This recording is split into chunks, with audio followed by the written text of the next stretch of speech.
Hi, Tyria, and happy Friday. Welcome to Guild Chat. Thank you guys for hanging out with us today. I'm your host, Ruby, and we're going to be talking with some of our devs today about the new Icebrood Saga episode, Jormag Rising. We have a lot to talk about. We have a lot of your guys' questions to answer. So let's go ahead and get started by meeting our first round of dev guests. Kirk, can you talk about what you do here at ArenaNet and what you worked on for Jormag Rising? Is Megan. I'm Kirk Williford. I'm a senior designer. Surprise! Oh, yes. I'm senior designer at ArenaNet, and I was team lead for Jormag Rising. Awesome. Now, Megan. Yay. I am the map artist for this half of the Drizzlewood Coast. And Nick, how about you? You're muted. Hi. Oh, Thank no. you. Thank you, Megan. Hi. Hi. I was like, I'm Nick. is he I'm not a game hearing me? designer. No, I heard you. I'm Nick. I'm a game designer here at ArenaNet, and I made the Citadel Siege, the actual like Citadel and sieging the Citadel portions of that meta, and also worked on all the new masteries for this episode, including, and my personal favorite, the Metazuka. Yeah.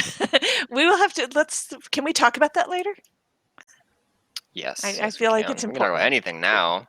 It's all free to spoil. Haha. Oh my gosh, doesn't that feel good? There it is. Yes, you guys, we are spoiling everything. So if you have not played the episode yet and you don't want spoilers, or if you haven't finished the story yet, watch this later on YouTube. We still love you. We will see you in a few days. But since we have a map artist here, why don't we start with the map and talk, and we'll go from there. We'll talk about everything. Let's talk a little bit about what were your design goals for the map. Some of the must-have features, the feel, things that needed to be done to mesh with gameplay. And you guys can jump into it. It's not just Megan. No, it's just me. So we knew that we wanted to make the Frost Citadel. I mean, at the time we were calling it an ice castle. We were definitely making all the Frozen jokes that you could possibly think of. So either Bangar or Jormag had to sing Let It Go, obviously. And yeah, so that was like the big focal point of the map. And we also knew we wanted to have like some kind of like hidden bases for your ally camps. And we wanted like the ability to sneak around the char camps to like sabotage them and stuff. And so that was all like a part of the main layout. But I also had like narrative also kind of filled in with this idea of that we wanted the ice castle to look like it had pulled all of the magic and all of the ice into itself.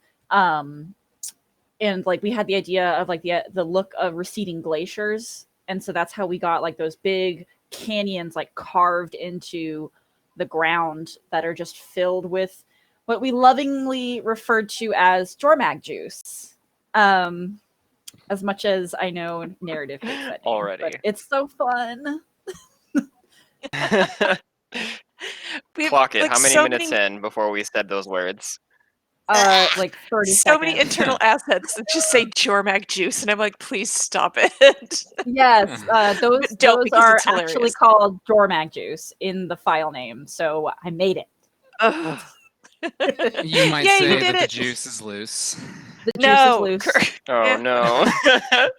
Clock that one too. Oh, how, yes. how many minutes? How many minutes has it been? Not even 10. We We're really already talking about need, the like, juice. We need like a bingo card or something for stuff like Yeah. this. All right, so yeah, we got 2 minutes in before Jormag juice, and I'm okay with that. But you wanted it to look like a receding glacier that like pulled all of that in. Yeah. Do you want to talk and about? like it really scarred the earth, and that's how we got like all those Huh? canyons and all that fun stuff. It also made like traversing the map kind of difficult, so we eventually went in and put some of those like makeshift bridges and stuff, but it kind of also like made it more fun to traverse as well because it was so unusual and so different from anything else we've done. And it just visually I thought it looked great with like the glow of the juice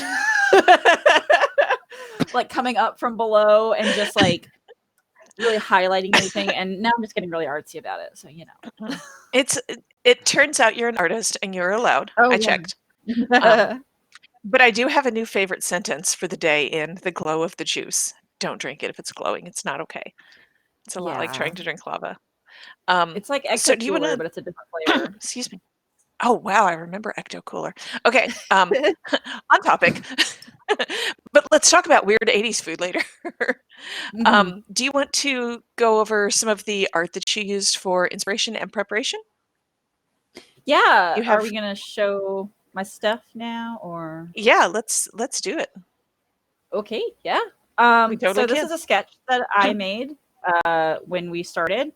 So I had been looking at like Google images of receding glaciers and then also like some hiking trails because we wanted to keep some of the green from the other half of the Drizzlewood coast, just to like break up because like with the Icebrewed saga, like you're inevitably just gonna have all snow, right?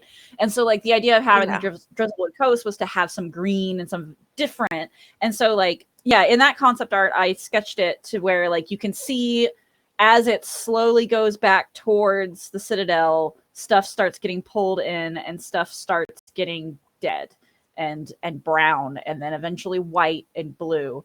And then yeah, and then that's where the idea of like having the magical I don't want to say juice again.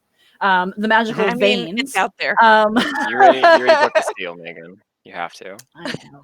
Yeah. So like, yeah, and so like the idea was like to kind of like come up with the idea of like the veins of juice going up to the castle, to like sell that idea of like it being like sucking in all the magic. And I keep doing this hand motion, and I'm just gonna do it forever. But It's okay. I promise it's fine. yeah. All right. Um. So what's the next one? Oh, the next one, I believe, is the concepts that I did of what the castle itself would look like. Yes. So these were some explorations I did of like what it would like, what kind of shape language we were going for. And this is also kind of obviously, I had just watched The Dark Crystal. So, so the first couple Okay, ones good are choice. very much like that. And then like B was getting more towards like, do we want it to look more like a traditional cathedral kind of look? But then eventually we went with something more like D, where it was this very organic and very angular and just straight spires that just looked organic is mostly what we wanted to go for on something like that. Very cool. And then lastly, I had a little mood board that I put together with all of that, with also a sketch that I did of what the interior might look like and some of the arches, as well as on the left-hand side there, I have some Google images that I had pulled for inspiration, one of which is the Frozen Castle. And so I had mocked this up to give to our props team to start making this castle. And so, yeah, these are all my little doodles that I did before I got started. They're fantastic. So Thank when you. you put that in front of the props team, what was that process like? Was it, hey, you have beautiful pictures here. We are only human beings and cannot create, like, you've gotten very excited, so calm down? Or was it like, yes, this is great, we can do this? Well, so I'm not sure how much we've talked about this in the past, but a lot of times prop artists don't get concepts at all. They just get an idea or like even like a text document of what they want. So like getting sketches like that, they really appreciated it and they really liked having the visual direction to go with. And of course, like I wasn't like, you have to make this exactly this. It was like, this is the idea. This is what I want. I want it to all flow into each other and look organic. And then and like even like in that last image with the doorway and how it like folds in on itself and like molds into the rest of the castle, like that's basically like, I'm like, this is the direction I would like to go. And then they took it and made what they made, and they honestly thought it was super helpful. So That's good to know for use going forward. Artists, yeah. this is a helpful thing to give to your prop people. Yes. So that's kind of the look and the feel of it. On a wider scale of the map in general and how we made this work, Kirk, you talked a little bit about map stitching as far as combining that content and combining the maps. Do you want to talk about how that works? Sure, yeah. What some of the fun things were that you learned? Fun. That is definitely the word I would use. Megan, I'm sure thinks it's just as fun. I'm So laughing my obviously, head you off know, over here. Oh no. with Icebrood Saga, we've done something a little different than we, have done in the past. In that episode 1 and 2 was on the same map, and episode 3 and 4 were on the same map. But with that comes its own series of challenges, because obviously those episodes are kind of in flight at the same time, in different stages of development. But you need a map artist to be able to work on their side. So while Tracy was working on episode 3's side of the map, the southern half, Megan had to be able to work on the northern half of the map. And through the entire time, they had to stay in communication and make sure that the look and feel is the same. It looks like the same map, right? And then it comes down the challenge of, okay, how do we combine these two things? This goes into a little bit more detail of like, how combining files is risky and dangerous, and oh boy.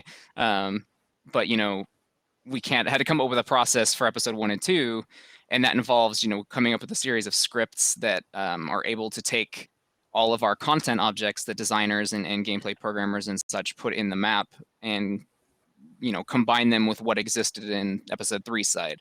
And that's a process that we call map stitching, because then from there, Megan is able to push the big button art side and combine the art, the north and southern halves of the map, right?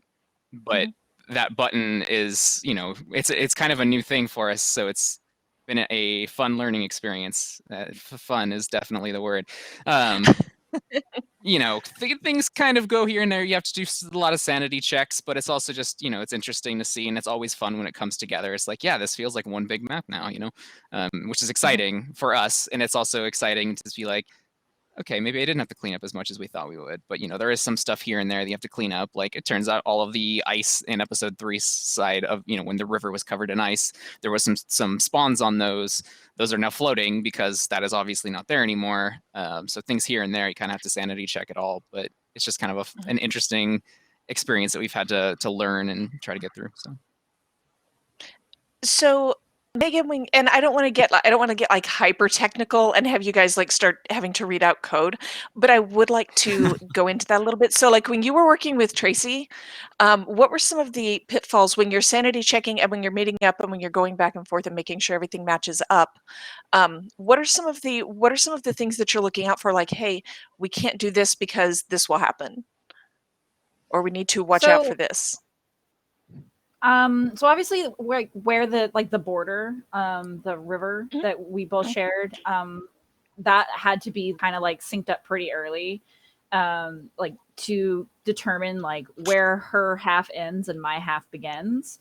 And then also like what the line of that is, because obviously it's not a straight river. Right. So there was that, but there's also the weird thing about how we do weather in our game. So like the Drizzlewood coast, the southern side rains and the northern side does not. But when we put them together, the map got confused and made it rain everywhere. So oh no, seriously? Yeah, and so I had to, even inside the caves, it was raining. And so I had to go through and be like, no. So it does not rain in caves. No. One of my favorite parts of the stitching process was the episode 3 and episode 4 teams duking it out over who got the waterfall on their side. Yeah, because seriously, each team wanted to do something with it, and put like diving goggles and some hidden content and all that stuff in it. I think it ended up going to episode 4. Yes. So they were able to put the diving goggles and all that good stuff there, but that was just a kind of a funny thing. It's like, I want the waterfall. No, we want the water. Okay, fine, you can have the waterfall. Yeah, it was similar with the Yoram Arches as well, actually, where we fought over the Haunted Homestead. So. You fought over what? You pixelized for me for a second. We fought over the haunted Oh, forest. yeah. So how do you decide who gets it? Is it just like rock, paper, flipping scissors. A coin? Rock, paper, scissors? Okay, that's valid. No, it really, like, the more technical, I guess, or like judicial way of doing it was like we actually sat down and was like, all right, which one needs the content, right? So that absolutely makes sense. So, what were maybe a question for Kirk? What were some of the most valuable things that you learned? Excuse me, through map stitching. How did that process? What did that process teach you that will help you going forward? Sure. Yeah, the big one. It was particularly interesting for Drizzlewood Coast because episode 3's had its own big map meta. You know, and then we were trying to do play tests of that meta and then the episode 4 meta, but they weren't in the same map files technically yet, so it was hard to really get a full sense of the entire thing. And then once we got that map stitching combined and done and was able to run through the entire map in one playtest, that really changed kind of the feel of it. So, you know, that changed the feedback that we were getting, and we iterated on that, you know, to try to make it feel better now that we know what it feels like as one piece. So just trying to figure out how to get that done sooner is a good learning experience for us moving forward.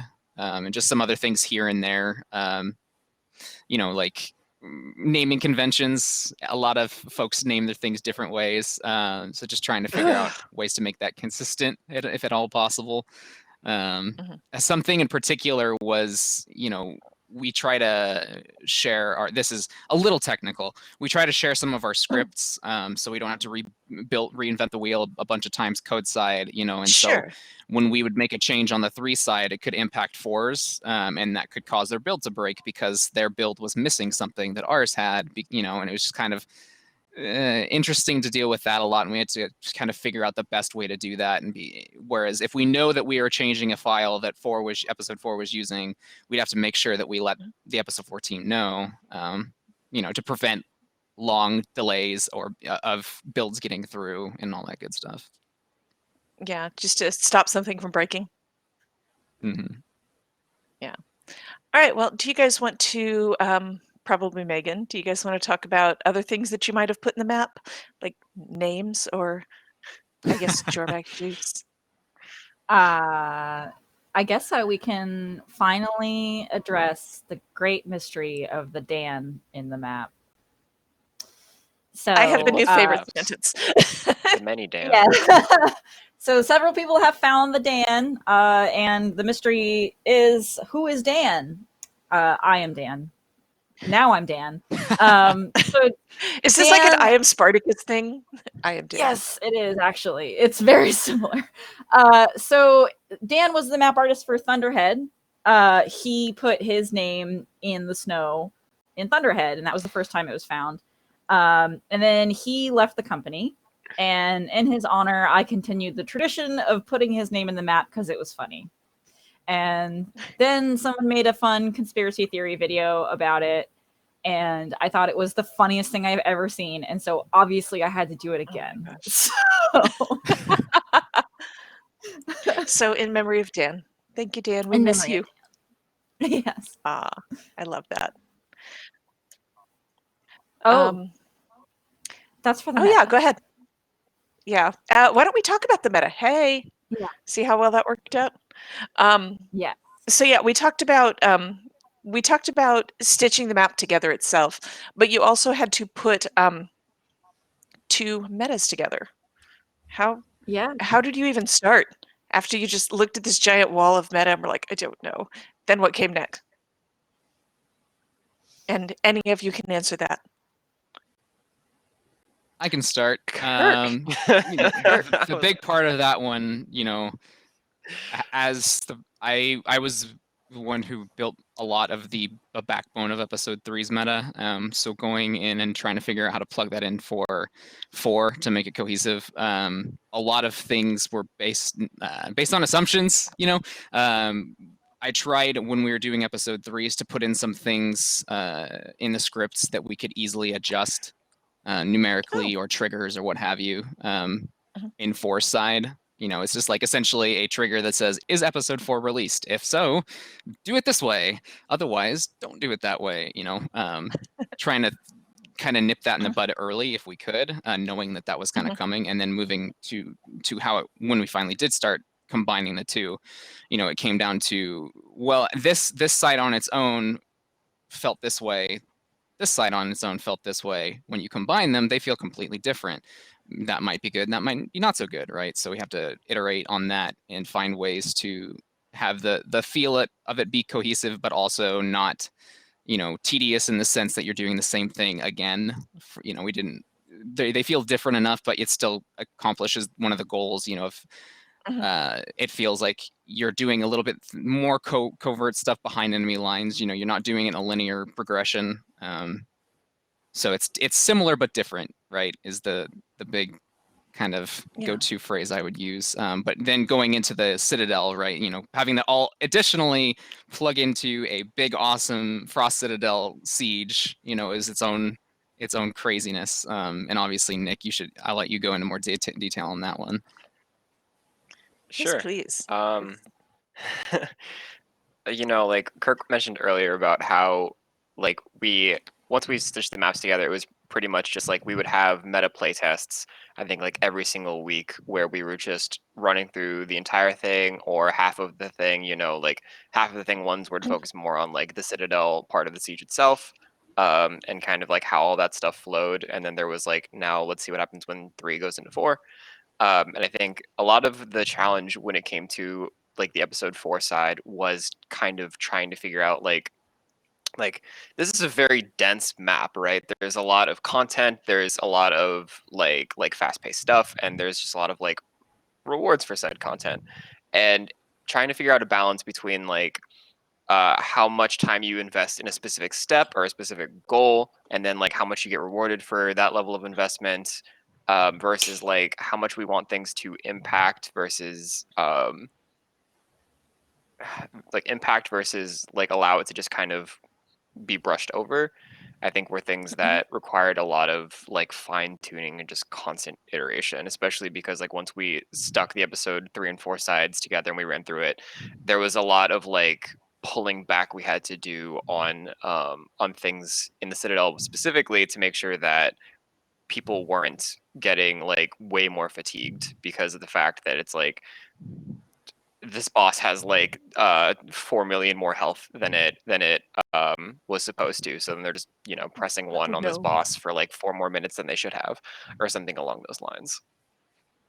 Yeah, it's a really interesting balancing act. Yeah, but we made sure that didn't happen. So there's no boss that I'm aware of that you have to press 1 on for that much time, if that makes sense. No boss has an extra 4 million health by mistake, confirmed. Yes. I mean, that was definitely kudos to Nick too, because we were putting together, like he said, these weekly play tests, and it all came down to, we go through episode 3 side, we go through the Tribune side, and we get to the Citadel, and trying to manage fatigue levels, as well as like trying to have bosses that feel unique and awesome and standalone, but also lead into what you do in the next room. In the next room, there was a lot of iteration there, and Nick did a great job of following up with folks on their feedback, getting to the root of all of that stuff and iterating on it rapidly, and getting it in a state that we were able to run it again the next week. And it's like, yeah, this is it, right? This works. Let's do it. So to kind of give a counter good job to Kirk. The Tribunes also went through a lot of iteration. That, like, I think the Tribunes design wise, like the actual structure and the layout of how they functioned was just kind of like twisted and turned a bunch to try to help kind of mesh stuff together. And that a large part of that was Kirk just kind of taking the time to like also pass through all the feedback, look at kind of how this entire thing was structured, and then like it's basically like recarving a mountain, as there are like actual things living on said mountain without murdering everything. I didn't think he did a great job. Oh gosh. He didn't murder anything. oh shucks. So communication is the key here. Yeah. Basically a lot of talking. There was so much talking. It was insane. So and then we'd ask for a new room, and Megan would like, okay. Oh no. Fine. So much yelling. I want to ask about some of that talking and some of the feedback without getting too much into the weeds. Can you guys talk about during those playtests some of the things that you found that needed to be changed, and this isn't okay, this feels terrible, or this is just straight up broken? Are there things that stood out? You guys are just like, there was just so much. I can give an example. The Tribune phase, like Nick said, is one that went through a lot of iteration once we combined the maps. you know, we know that we wanted to have the feel be similar, like I said before, of taking control of sectors, but how you do so, we want it to be different. And you know, it's like we tried a couple things. I won't go into too much detail there, but you know, it's like, do we have this be linear where you start at the dominions for each sector with the Iron Tribune and then move to one, where it's just a guaranteed flow and a path? Does that feel good? Well, you know, it's like that just feels a little more tedious and not as open as we'd like this side of the map to be. Okay, let's try doing it again and say, okay, well, the first one will be good in the sense that, you know, you cross the bridge with your team and you take out this one person, and that instills the idea of, yeah, you kill tribunes to take control of a sector. How do you get the attention of said tribunes? Spread out, you know, do events, get those the attention of that tribune, take them down, control the sector. So it's just that one in particular went through quite a bit of iteration just from early on, you know, and from the early stages of episode 4's development. That makes sense. One Yeah. thing specifically that you had mentioned, Kirk, was trying to get the floor AoE warnings for the claw's beam attack just right. Yeah. Hey, you put it in the notes, man. It's true. I did put it in the notes just because that was one of those things that, like, it's one of those things that you see in games, not just Guild Wars 2, but games you're like, this was easy, right? It's like, this wasn't actually as easy as it looks. Just because, you know, the Claw of Jormag is a giant beast that shoots a giant laser, and it rotates in the sense that it's climbing all of the spires, and those markers have to be done in a very mathematical way to make sense, especially when it's on an arc. You know, so that one, I think that one in particular, since it's again a little technical, the way that one actually works is the beam is an effect that is playing from where the claw's mouth is, attached to an invisible character that is spawned on the ground that runs in the direction of the arc, right? Those are what we call flux effects. And, you know, to time that, you have to make sure that the invisible creature is running at the right speed to time up when the damage is happening, and then figure out how to stack those warning markers to make sense and be readable. And that was one of them, you know, like in playtests, that marker wasn't there for a while, and we would just suddenly get wrecked by a laser. It's like, yeah, this dragon feels very powerful because of said laser, but I wish I had a little bit more notice, you know, because that's, we try to give a little bit of warning with those kinds of attacks, and that the options was find a way to make a warning effect work or cut the damage. And feeling that I think it is fitting for a dragon of that size to wreck people with lasers, you know, it's like, okay, let's spend a little bit of time box it and see if we can get an effect working to warn the attack, you know. All of that just for one little thing, you know, just game development sometimes. But Game development. Nothing's Yeah. nothing's ever simple. So I do want to mention that getting a little technical is always okay. So don't feel bad about that. A little technical is great. I do have a tiny terminology question. You said you have to time box it, and that's not a phrase we've used on the show before. So is it exactly what it sounds like? essentially, yes. You know, in the grand scheme of game development, especially Living World, given that, you know, we're on pretty fast development cycles, Yeah. you only have so much time to get something in and ready to go, because it needs to be tested, it needs to be not just play tested, but QA tested, right? You know, everyone has our deadlines that we have to work on, and this is a case of, let's see if we have can we get this working, right? Time box it in the sense that I give myself maybe two or 3 hours, and I say, if I can get it working in that amount of time, that's good, and we'll move forward with it. Otherwise, let's move on with plan B, right? Because otherwise, nothing would ever ship ever. You know, and obviously producers are a big reason why we ship things ever. And that's something that they try to instill in the design team is, you know, try to time box this stuff, because if we don't try to block out those times, we're going to be working on one boss fight for 8 months, and it's just nothing else is going to get done. Right. So We love you, producers. Thank you, guys. yes. So, Nick, last week we talked a little bit about the Claw of Jormag and the Citadel, but we couldn't talk too much because it wasn't live. Now that it's live, how do you feel about it? How do you have? I know you've been in there watching people play. So much, and also like reading through the forums and things like that. I have a problem. I like feedback too much.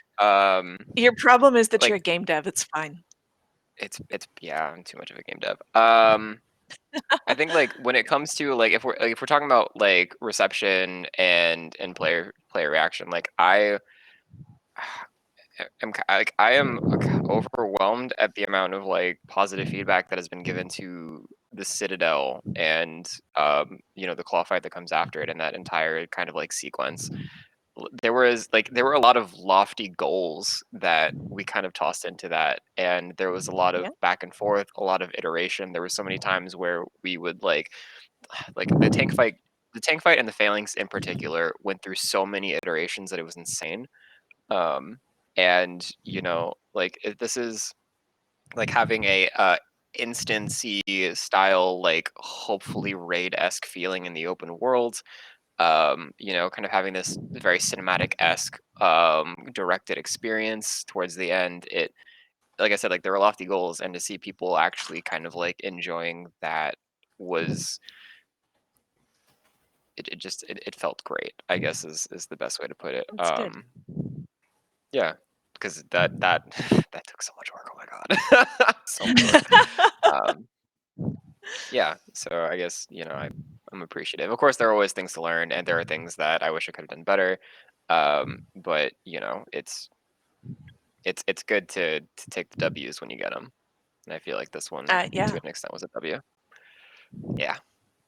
definitely. At some point, I can go into more like I think we were talking about iteration stuff earlier, and I can go a bit more into like what those iterations looked like for the Citadel, if we want to do a deep dive. But I'll hold on until you give me the go ahead, because it's a lot. This is me giving you the go ahead. I want to touch on some Oh, of the specific features that you just mentioned. got But it. first, Okay. let's talk about that a little bit.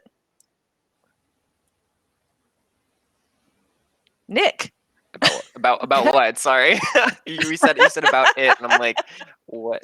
What is it? Right. you get to decide. No, let's talk about the Citadel and what you learned and that kind of thing. Got it. Yeah. So I guess we'll talk. Like we mentioned the actual siege on the Citadel a lot during the preview guild chat. So I'm going to be focusing a lot more on the Citadel itself, since that's the area where there were a lot more lofty goals and more iteration. And I'll just kind of go really quickly room to room. The first room with the Phalanx, that one for a very long time actually had first off, we kind of needed to do a lot of I think Megan mentioned earlier, look dev stuff, but look dev stuff from a design standpoint of what does this look like the second you get in, right? What is the thing that we are trying to convey? What is the mechanic that we want people to see immediately? What is the goal that we want them to hit? And that is something that you will see kind of laid out throughout each area. And for the Phalanx, right, that room initially was an actual line of Phalanx that stretched across the room. And then they would march forward, and they would march forward and then stop, and then march forward and then stop, and then march forward and then stop. And what that would do is it would try to give that feeling of an actual Viking-esque Nordic style Phalanx line. But the problem with that is that our AI and our behaviors and kind of the way our scripting languages work made it extremely difficult to be able to close those gaps, right? If somebody would break through a specific piece, or players are very crafty, so it's why don't they dodge through or jump over? And because of that, we had to kind of change the way that they functioned, change the way that they kind of were laid out in this room, while still keeping that core goal of creating these enemies that feel, very, very combat useful, if that makes sense. And that's what that's what the Phalanx room was like. Yeah. So I'll hit pause just in case Kirk wants to weigh in, or Megan, or whomever. Kirk, Megan? Go, Kirk. Oh, I think Nick nailed it. Well, Good job, Kirk. I mean, I could touch Good job, on Nick. a little bit of the Nick. changes. So we originally didn't have any of the metal in the Citadel. It was all ice. Yeah. Oh. And then we were like, you know what? The Char have been here for a while, so they would have, put their own decorative flair on it. And it certainly added a bunch, a new level for people to get up on the next level and get over the tank. And unfortunately, that also meant they can skip the Phalanx. So Yeah. we had to take it out. We had to take it out in the first room, or at least not allow you to really go up there. So that was a fun troubleshooting thing where it's like, hey, let's put in all these new levels to have all these new places that players can go. Oh, oops, that breaks everything. So, Yeah. And there was definitely a lot of like back and forth between Megan and I when it comes to like the entirety of this castle and citadel that you'll see. Like if we actually go into the next room, the tank room, right? The challenge with that one was like we got this new technology to allow for moving prop bosses to or for prop bosses to be able to move. So it's like how do we highlight that? How do we also highlight like the narrative goal of like these char have like stronger weapons. They have members of really strong legions that would have new shiny toys that people would kind of be able to see. So Yeah. like the initial iteration was like we have this tank, right? And like we just wanted to keep it really base. So it's like it starts on one end and it's like you just got in here and there's a giant door / portal on the other side and this tank's about to like hey, everybody, your entire army is here. Guess what? We're about to send this giant tank out of this castle into your main base and heck it up. So everybody's like, oh no, punch, punch, punch. We got to punch this before it gets out of here. But the problem with that was that it also created a failure state, right? Which we wanted to be really careful with failure states in this portion, like at the end of this meta, because it would really feel bad if you got this far and then you failed on what wasn't going to be the final fight, the climactic moment. Um, from our implementation.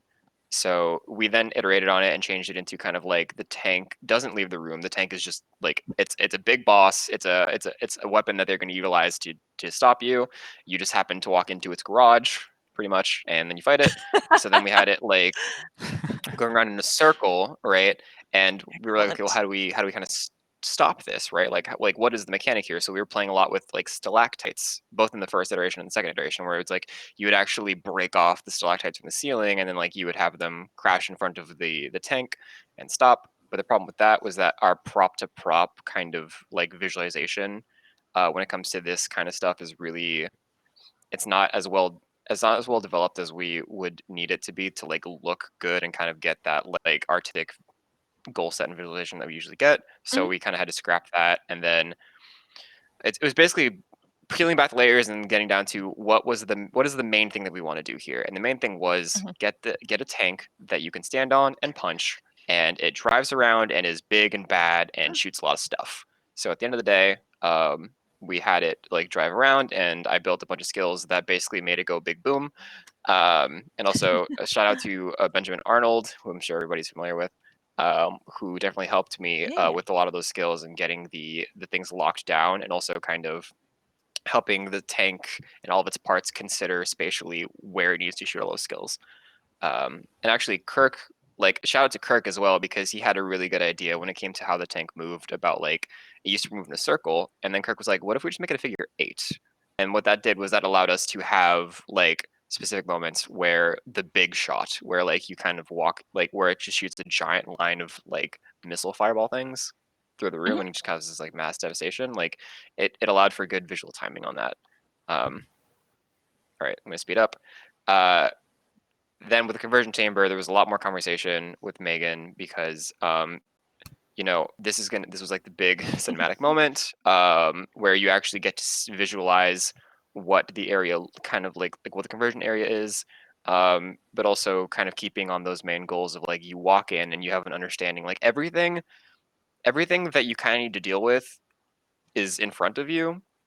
Which also going back to the tank, I purposely made sure that the tank wasn't in view in sight because I wanted people to go whoa, and every single time every single time I play through it on live, there's always somebody that goes whoa, big tank, and they're like watch out. It's like bam, giant like just flood of missile destruction.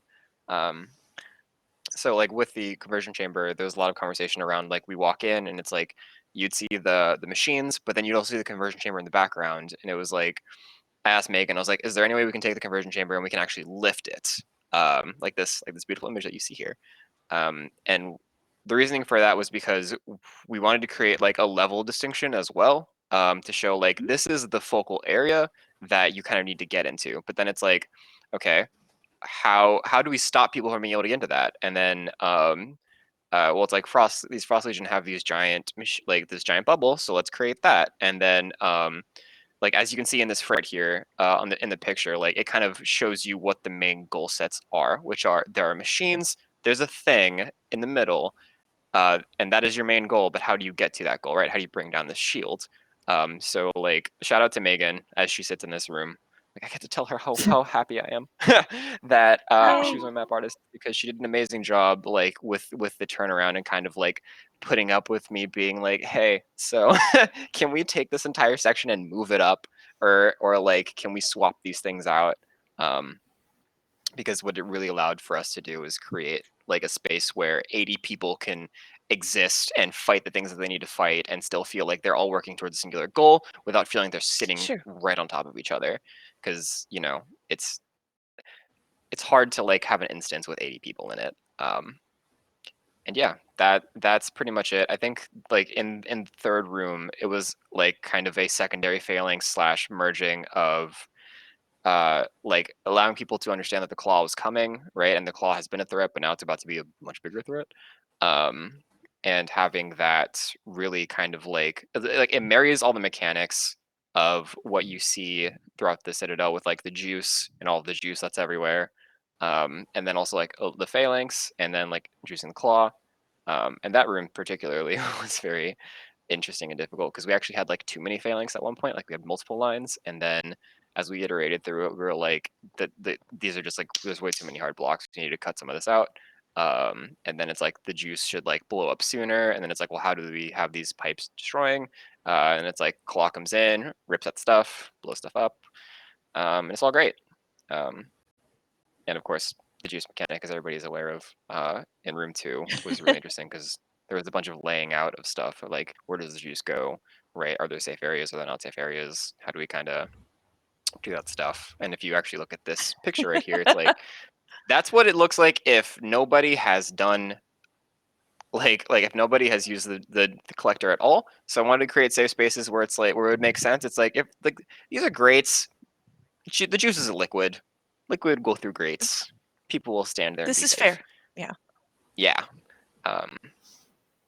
Thank you, Megan, for putting grates in there. Yeah, thank you, Megan, for putting the grates in there. Excellent idea. Just like those, Heck yeah. just like those things on the floor. You're great. Nick. No, Get out. I like it. It's okay. No, let her stay. That was good. Thank you. Thank you. And later on in the chat, I'll talk a little bit more about like the tank itself, and like the fangs themselves. But for now, I think that's everything. That works. I will say, It's if I may add on one thing. Please. Go for it. My favorite part of, and I won't ever forget the first time in the tank room when we're playtesting it, that someone got ran over by the tank and then their body just kept getting pushed along like a snowplow. Yeah. That still happens on live I have today. that in here. Yeah. That moment. Wait, was it just does? Perfect. Yeah, it still does that. If Yes. somebody were to die on the tank, they get snow plowed forward. So it's basically the tank is like collecting the bodies of the dead Yeah. as it goes You around got this snowplow area. moments and you got Kool-Aid Man moments, and those are two of my favorite moments of that meta. I wanted I things love to go it. boom, and I think for the Citadel itself, the biggest goal that I wanted to reach or hit on was like you were doing damage to this area, and I wanted to visualize that damage, but also I wanted people to kind of get the like actions have consequences of it as well. So that's why the juice comes into play, right? You break these machines, but the stuff is spilling out, and guess what? It hurts. So you got to figure out a way to mitigate it.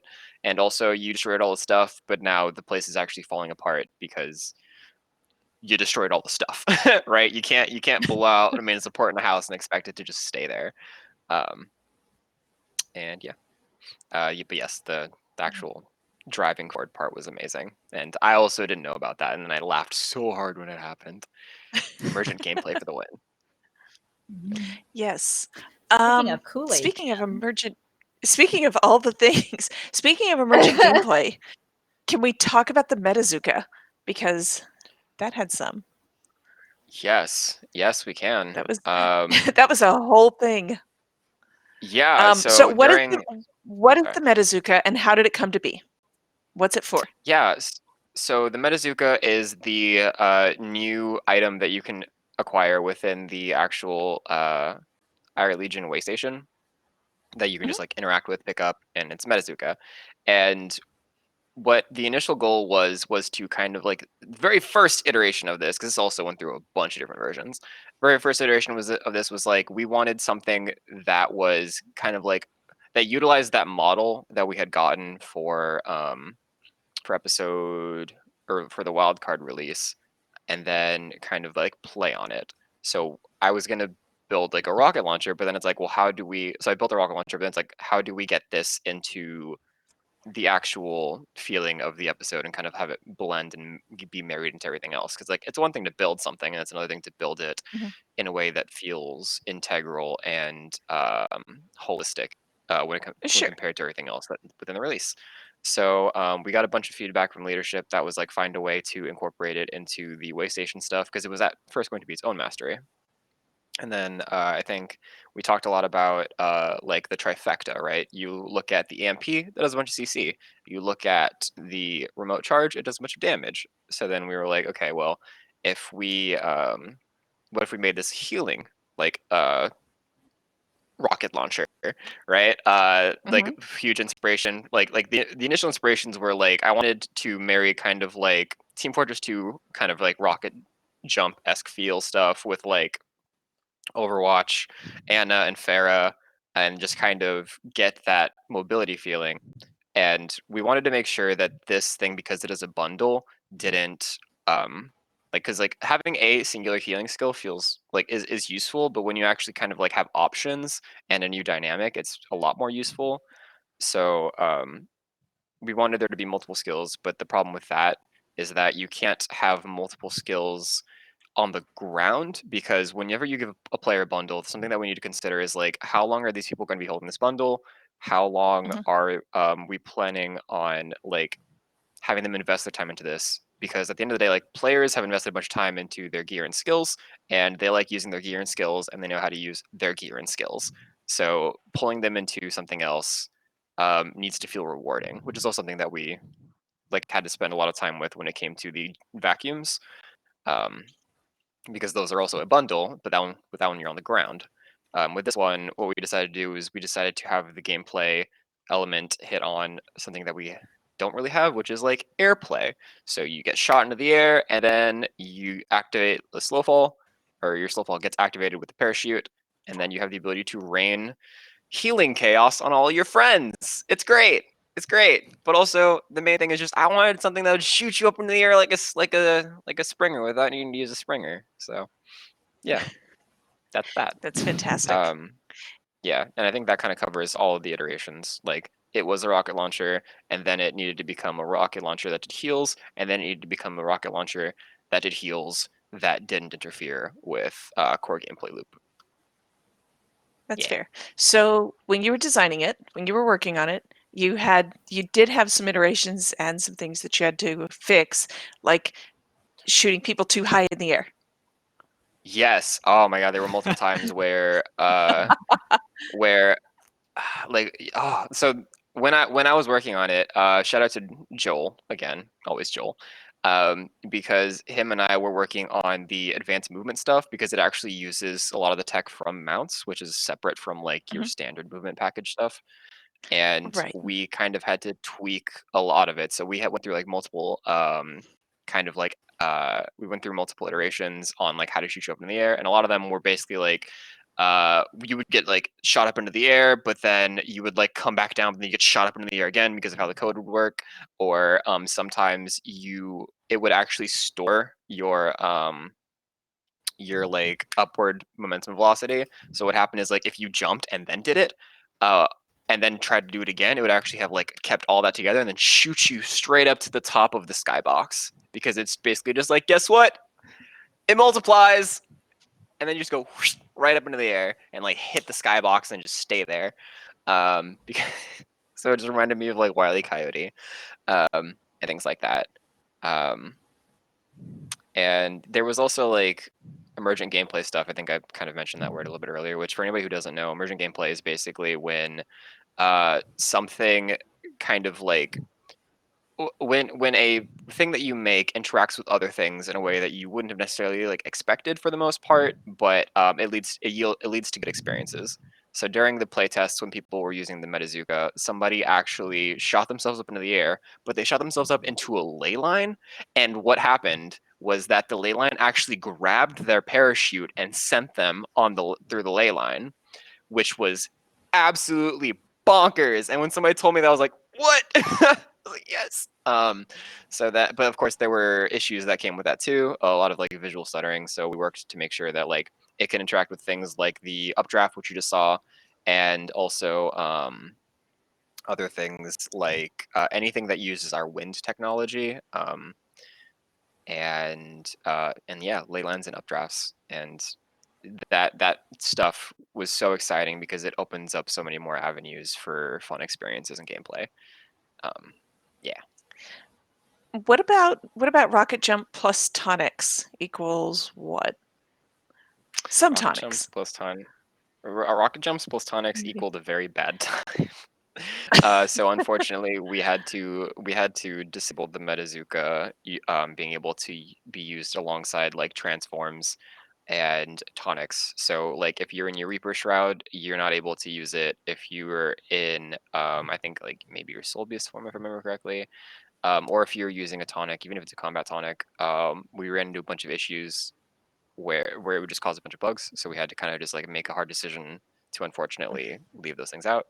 But it looked cool with some of them. Like I think there was a Choya that like during a playtest somebody was using a Choya, and then it was just Choya with a rocket launcher, and then the Choya no. like would shoot the rockets.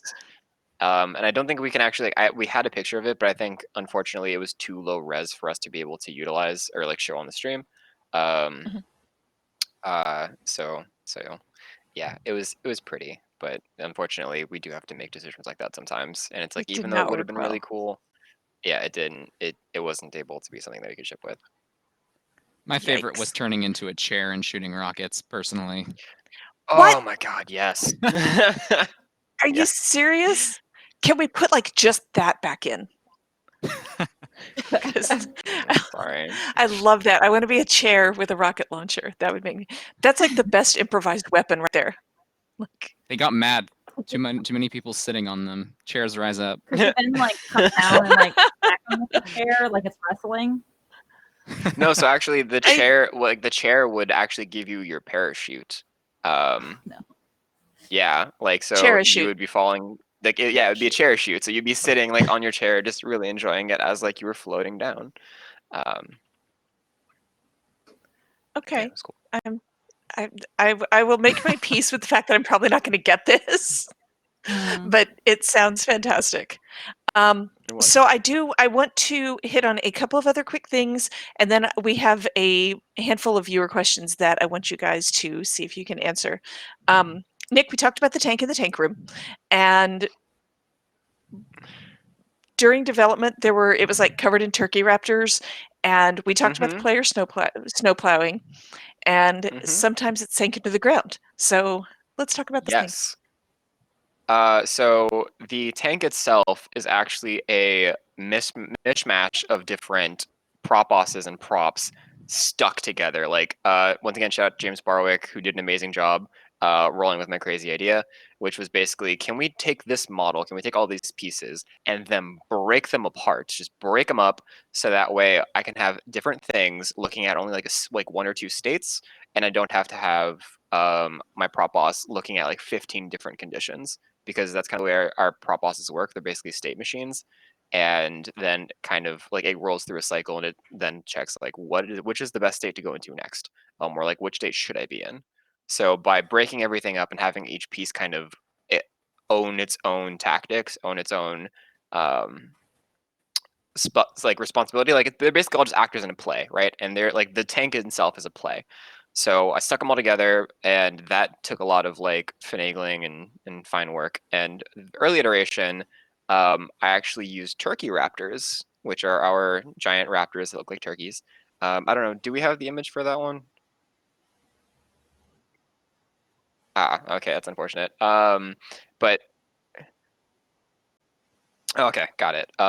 So yeah, with the turkey raptor, yeah, with the Turkey Raptor, they were like, I actually had them mounted onto the thing. So basically, it was like an old version of the tank with a bunch of Turkey Raptors stuck to them.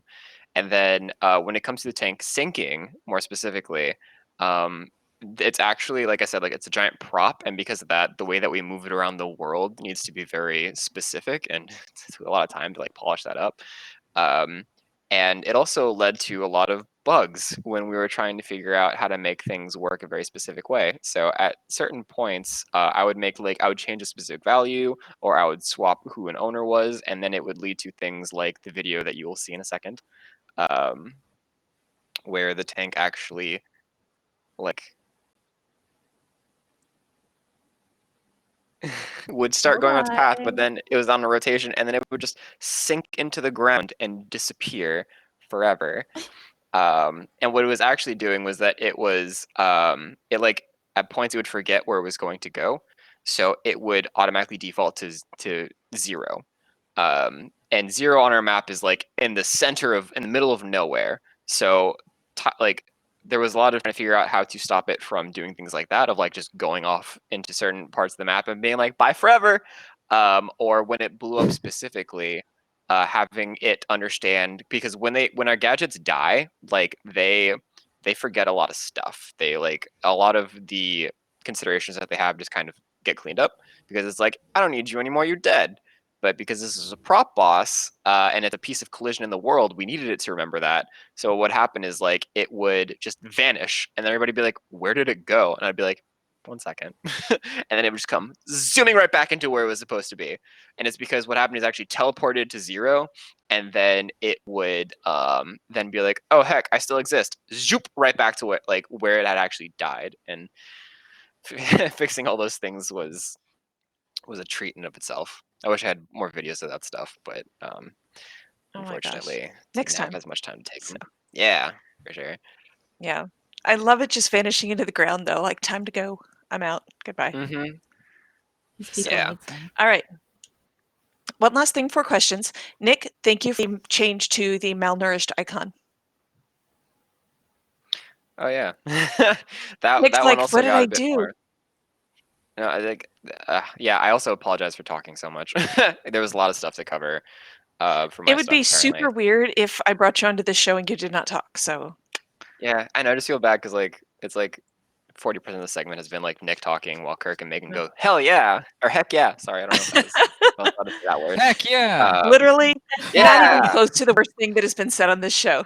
I'm about to ask Yeah. Kirk a lot of questions, though. So That is hey, fair. Yeah, I got my time Yeah. in the spotlight. But yeah, so there was a post on our forums, and I think there are people that send it to me because I'm like a huge advocate for accessibility, and I try to like push for that stuff at our company. So they sent it to me, and then I was given sign off to just kind of change those things. And I wasn't expecting the level of reception that we had gotten for people being like, "Whoa, they changed this! Holy heck, awesome!" That's exactly yeah, what they said too. Holy heck. it was. It's holy heck awesome. I don't know. It's nice to see people happy about like the little things. Yeah. Yeah. So the malnourished icon is now friendlier to colorblind players. Yes, it is now. So the initial problem for anybody who isn't aware was that our malnourished and our I forget the name of it, the one that like for utility primers and stuff like that. Once it goes away, it'll also do the same thing. But they were the exact same visualization, but in blue or purple. So we had gotten some feedback that was a bit more hard to distinguish. So we actually had some iconography that thankfully already existed that we were able to just kind of like swap the other versions to and utilize. And that kind of went through like a quick triage and process. And also shout out to Duncan K, who is our UI UX lead for kind of like just kind of like being like, yeah, let's do it, and then helping us just power through. Also, sorry, I just punched something in the corner of my desk. But yeah, shout out to Duncan for really just helping get this thing out as quickly as possible. Awesome. Very cool. Thank you. All right. Yeah. So let's do some questions from players. Nick, I just happened to put the ones that you were able to answer at the beginning of the list, so that's what we have. So 2 together at the first part.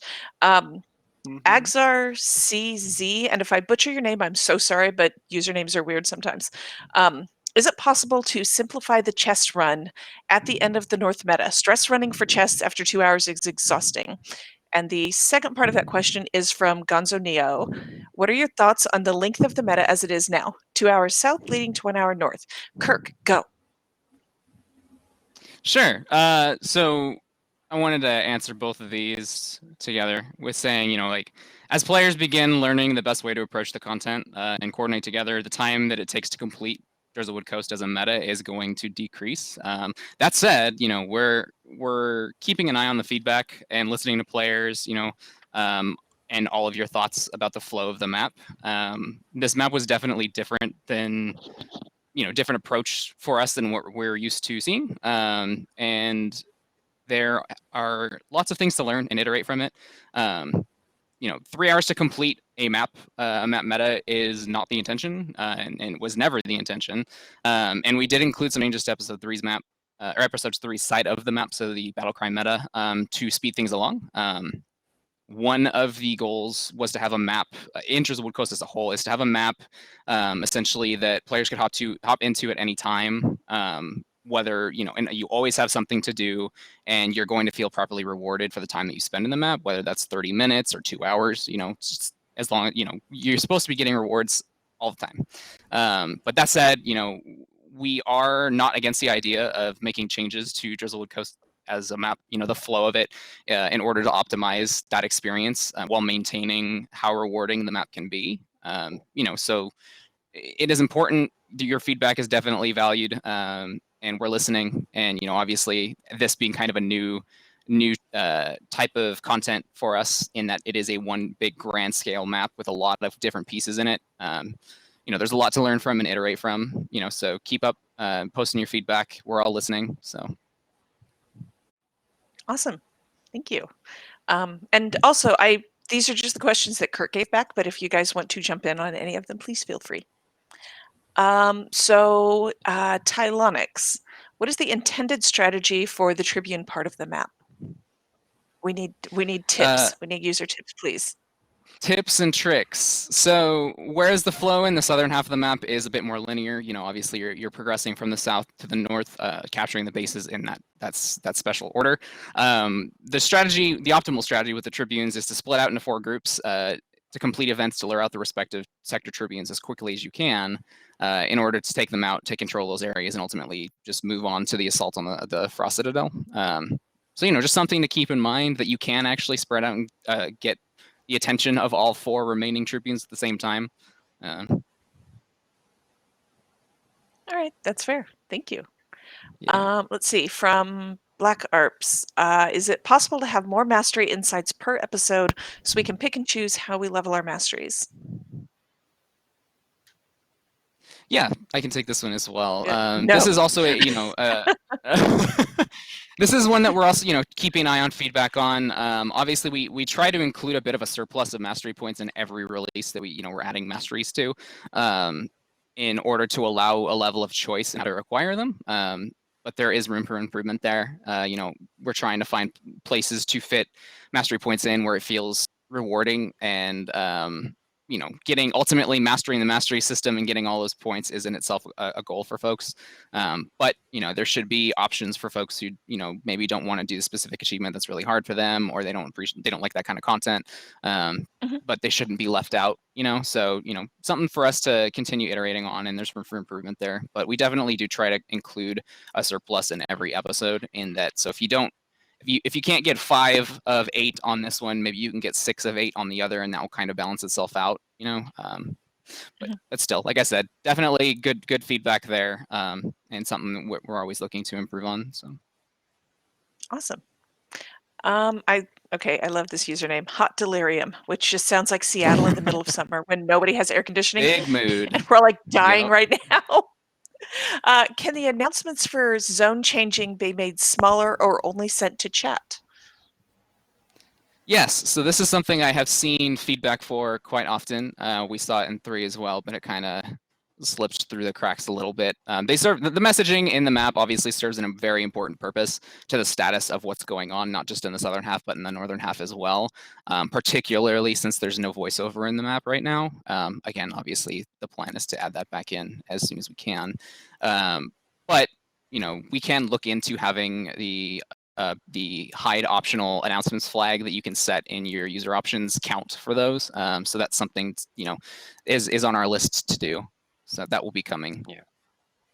If I Cool. can just kind of also add something to that one real quick, I think that Please. with those announcements, because we don't have VO, a lot of the things that we usually would rely on, like our NPCs yelling at you, or like having other UI elements kind of help address, like we wanted to make sure that the goal sets were very clear and very direct, and also like Mhm. I think like kind of once again mentioning accessibility, like when you look at it from an accessibility standpoint, like you want the base of the information to be as like easily visualized, like quickly summed up, and like apparent as possible, to make sure that like it's easily digestible, it's easily readable, and it's getting across like the core of what we need people to see.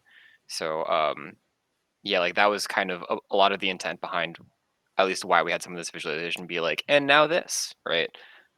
It's just to make sure that Mhm. like everybody can kind of receive, ingest, and utilize this information equally. But I agree with Kirk that like being able to hide those things would also be extremely useful for those who are like, Yeah, yeah, I and know, duh. that's something that we talked about on a guild chat, I think, a while back, about the lack of VO right now. And that's something we're working on. We're going to talk a little bit about that in the next segment with some of our other dev guests.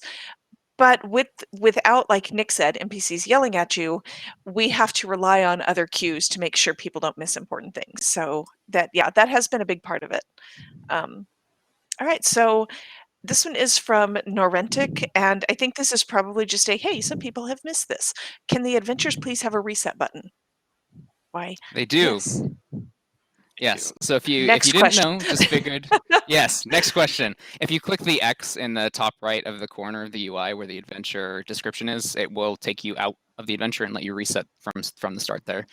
So just a nice, fun fact for folks who may not be aware of that. And I'm not talking about like if you're in Windowed and it's a red X, that'll close the game. Don't do that. But it has its own little X in the corner of the adventure UI. So fun fact. All right. Awesome.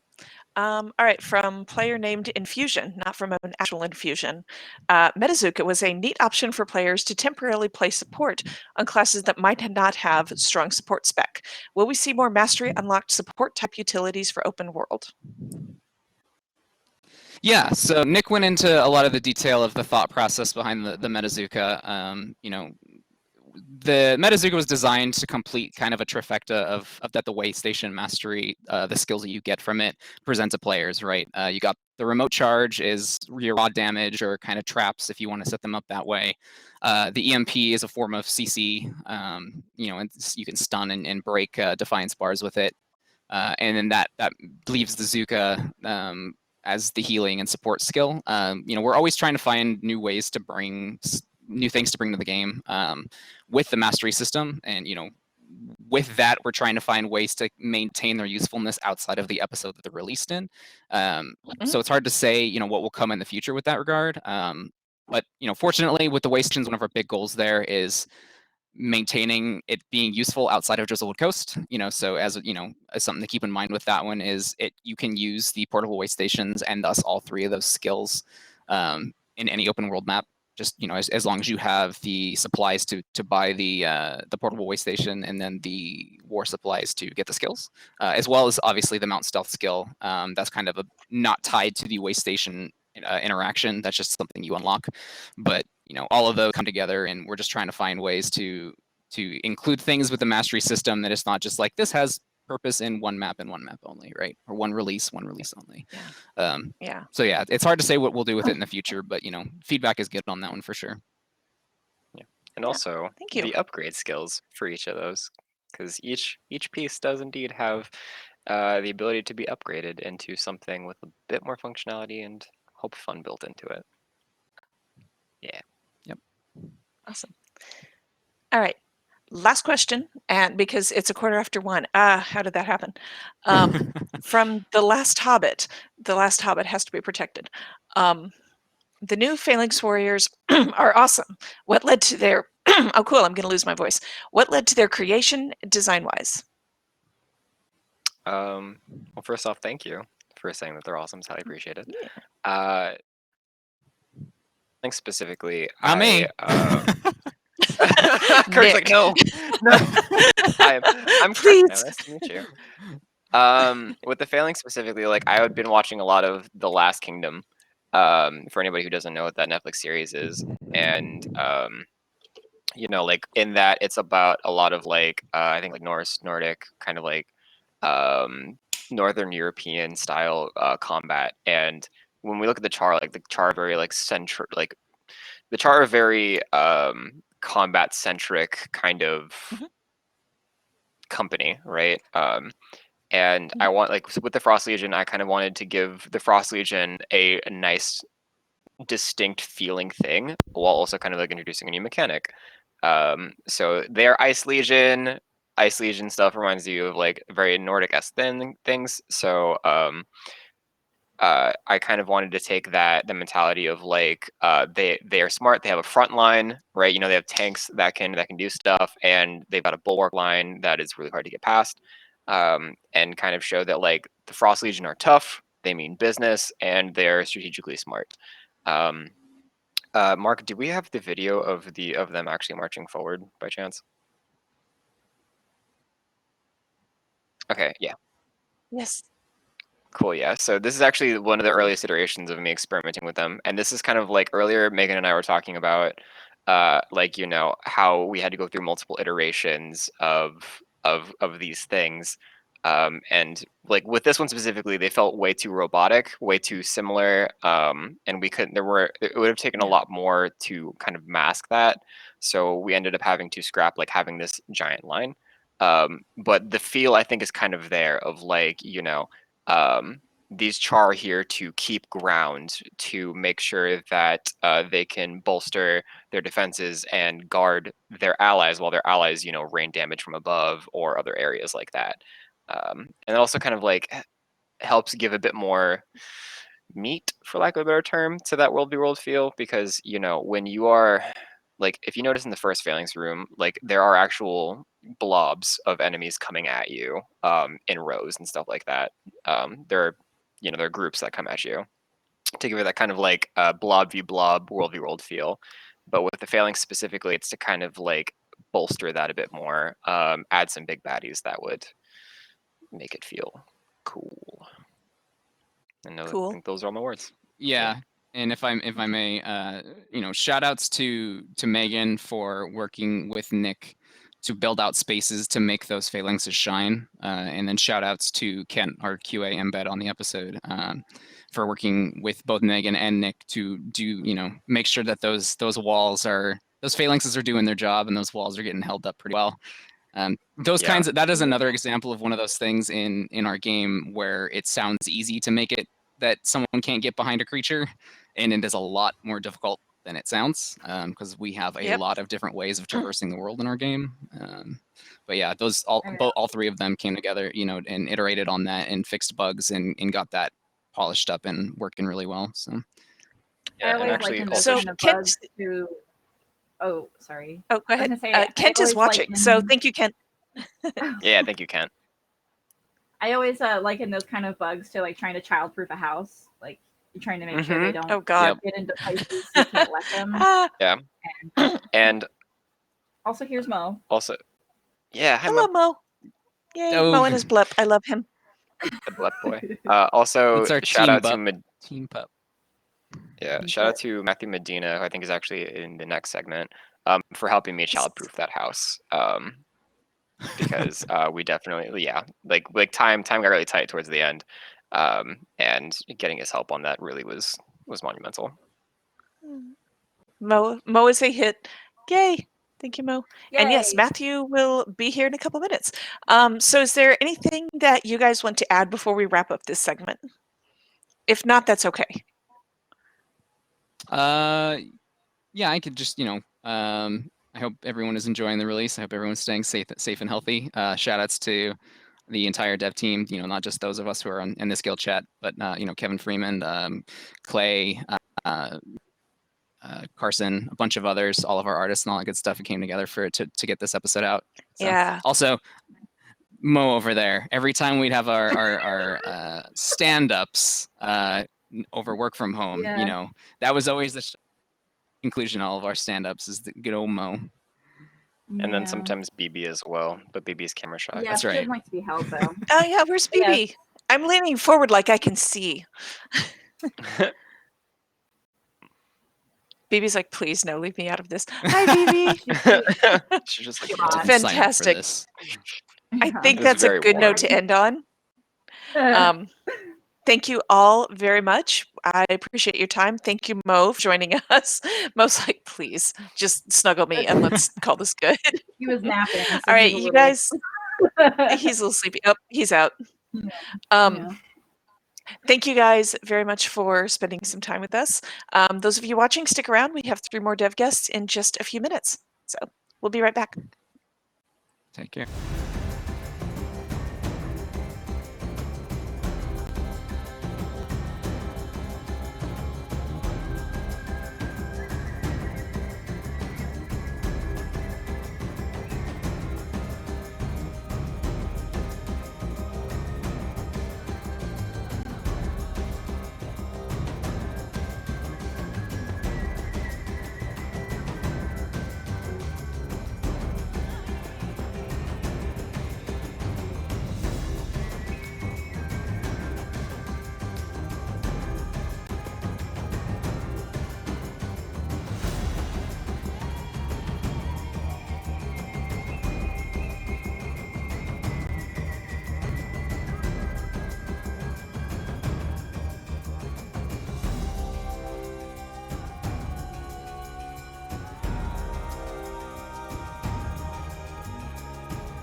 All right, welcome back, you guys. Thank you for hanging out with us. And let's go ahead and meet our next round of dev guests. Real quick spoiler warning, we are spoiling everything in the episode. So like I said at the very beginning, if you have not played the episode and you don't want spoilers, leave, watch it now on YouTube. We will still love you. So let's meet our next round of dev guests. Alex, can you start us off by talking about what you do here at ArenaNet and what you worked on for Jormag Rising? Hi, I'm Alex Kane. I'm a senior writer and narrative designer. I was the lead writer on Jormag Rising for the Golden Path, for the meta, and for a couple of the books that you find in after chapter 3. I guess we're in spoiler territory. After Smoter gets shot, I wrote some books, and you can find them.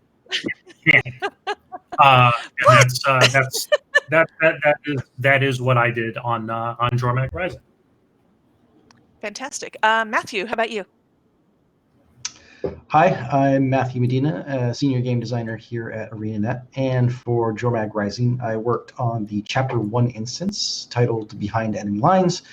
I also did a few of the events for the meta, including the rescue-friendly prisoners of war, the EMP artillery, and a couple of achievements in the open world, some of which take place after the main storyline. So, yeah. Awesome. We'll talk about that more here in a little bit. And Paul, how about you? I am the content programmer on the episode. Specifically, what I worked on was the Wrench in the Works story chapter, and the Doliak intercept event, and the Crag artillery event, as well as doing programming support for just getting things that the other designers needed. Making our lives so Um, much better. Yes. Yes. I actually want to talk a little more about programming later on in the show, because I absolutely loved your description when we were setting everything up about how you are support for game designers DPS. And that is such a perfect explanation for those of us who aren't programmers. But for now, let's start with the story instances, just the general golden path in this episode. And both of you, all three of you, can jump into that if you want to. What did we want to convey? Where did we want to take the story? And what were your overall story goals? So I came into the story kind of late in the pre-production process. I was wrapping up episode 2, Shadow in the Ice, and fortunately, Novira King, our lead on Living World Narrative, had a pretty solid outline that she put together with the help of design, and basically gave me, like Athena from the mind of Zeus, the main story path for episode 4, pretty much, fully formed. And so I knew exactly what beats we wanted to hit, and we were able to have some conversations about how we might want to approach these story moments. And design at that point was already working on events and the Golden Path stuff. So like the idea of sneaking through the beach in disguise was something fairly early on that was discussed. A lot of the specific open world events were in development at the time too. So it all just started sort of coalescing the moment I joined the project, and it was really exciting to sort of see it all like nearly sort of fully formed from a creative standpoint the moment I hopped on, which was cool. I liked it. Nice. Matthew, how about you?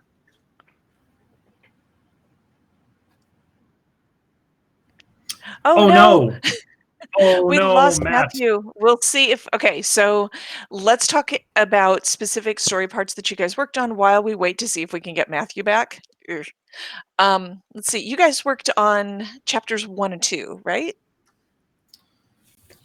Matthew worked on pulling my 1, I worked notes. on 2, yeah. Okay, thank you. I was like pulling my notes and trying to look for Matthew at the same time. We're doing it live. All right. Well, Paul, do you want to talk about a little bit about the development process on that? Chapter. I'm not what.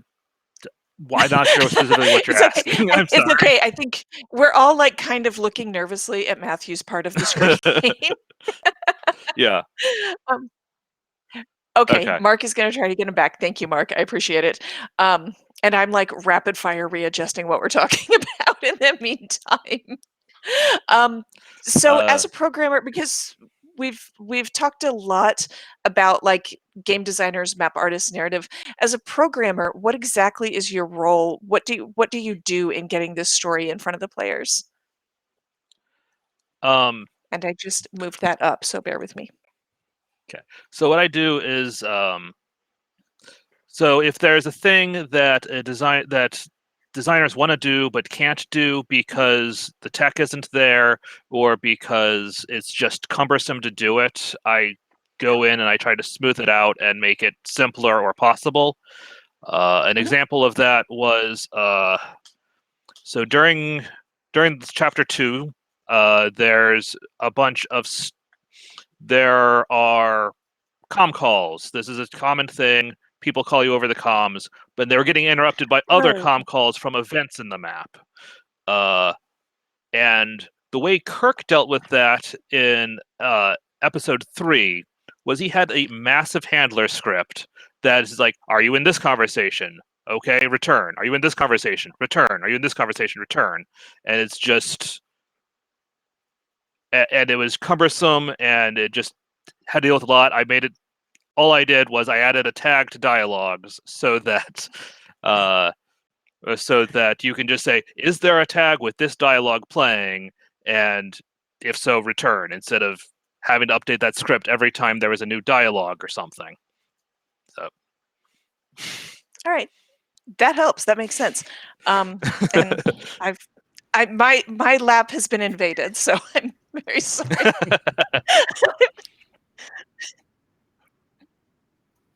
Okay. Are you? I don't know what Matthew, you're talking about. He's clearly right there. Like, look at him. Yeah. He's that is a obviously there. cardboard cutout of Matthew.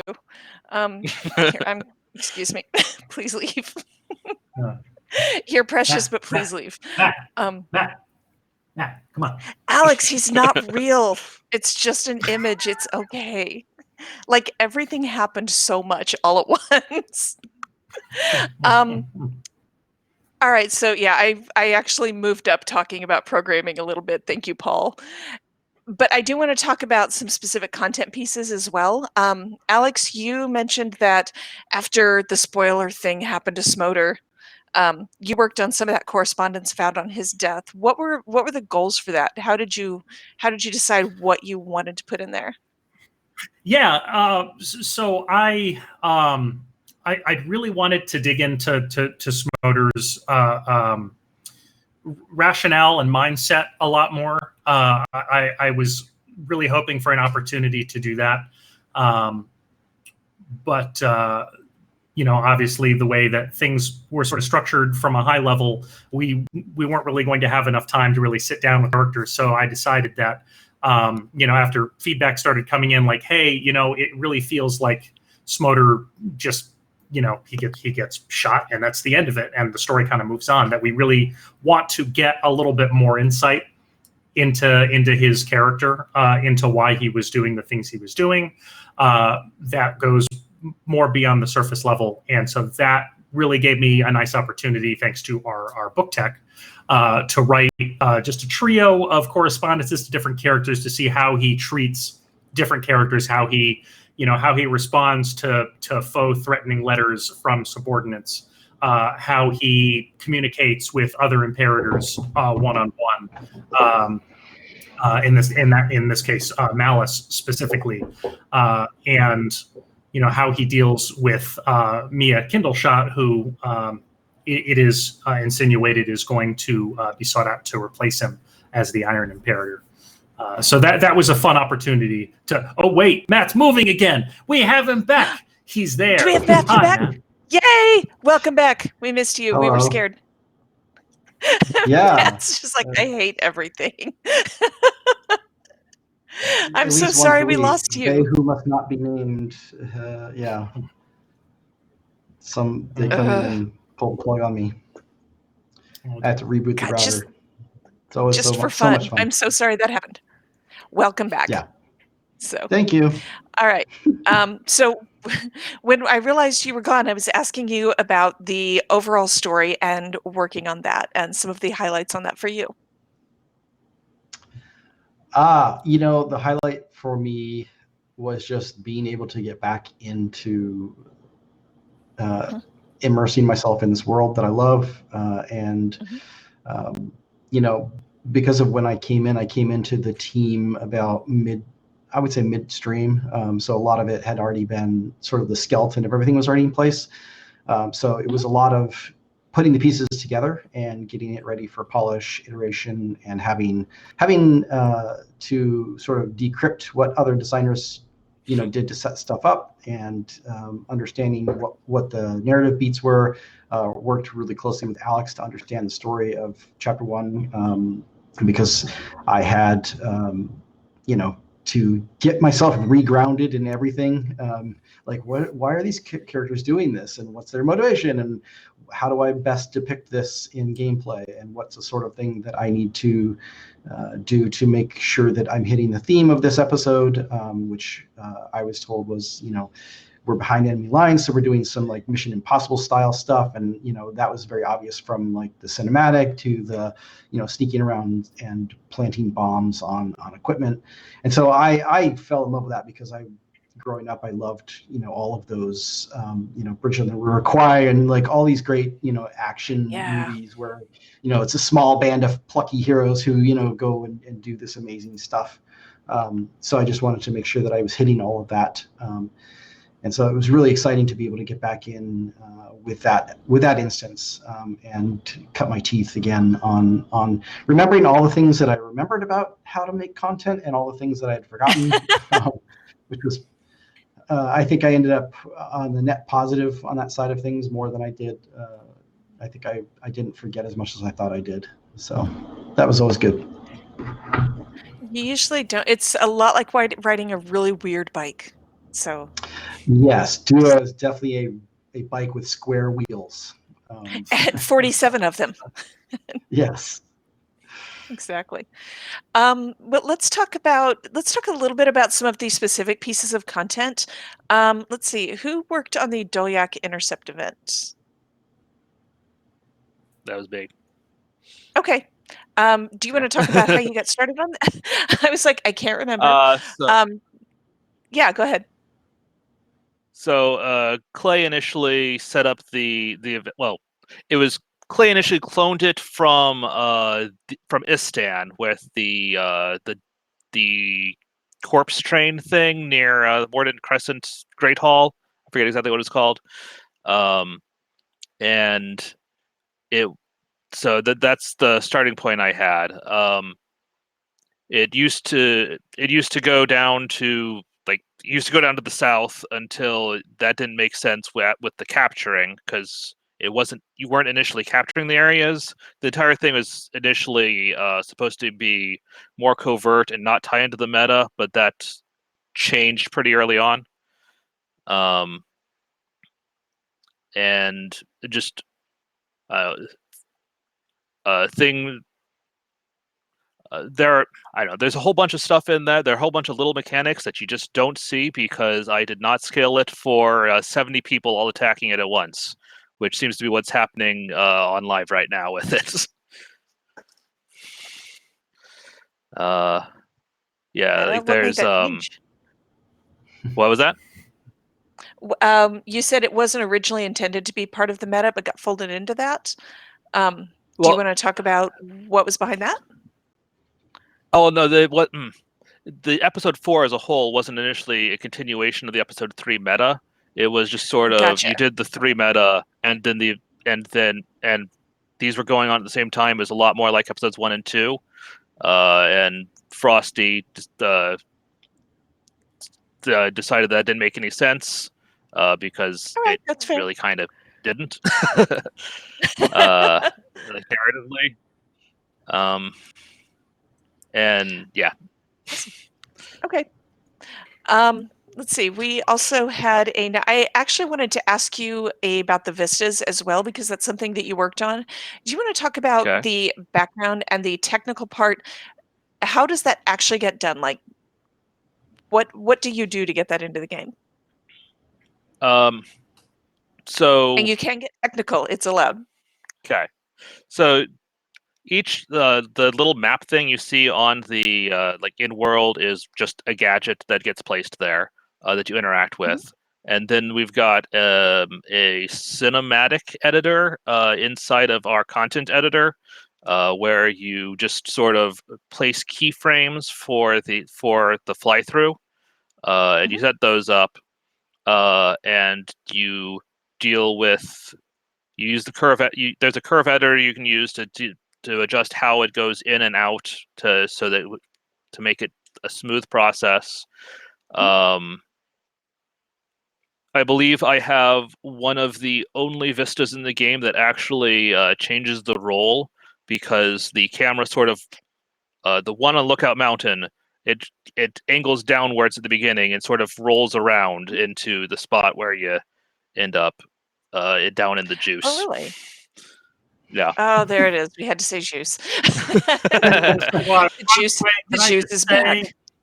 One of the things that we have to deal with is we come up we don't know what we're going to call things very early on in the process. We have a general idea, but we use placeholder names to talk about things.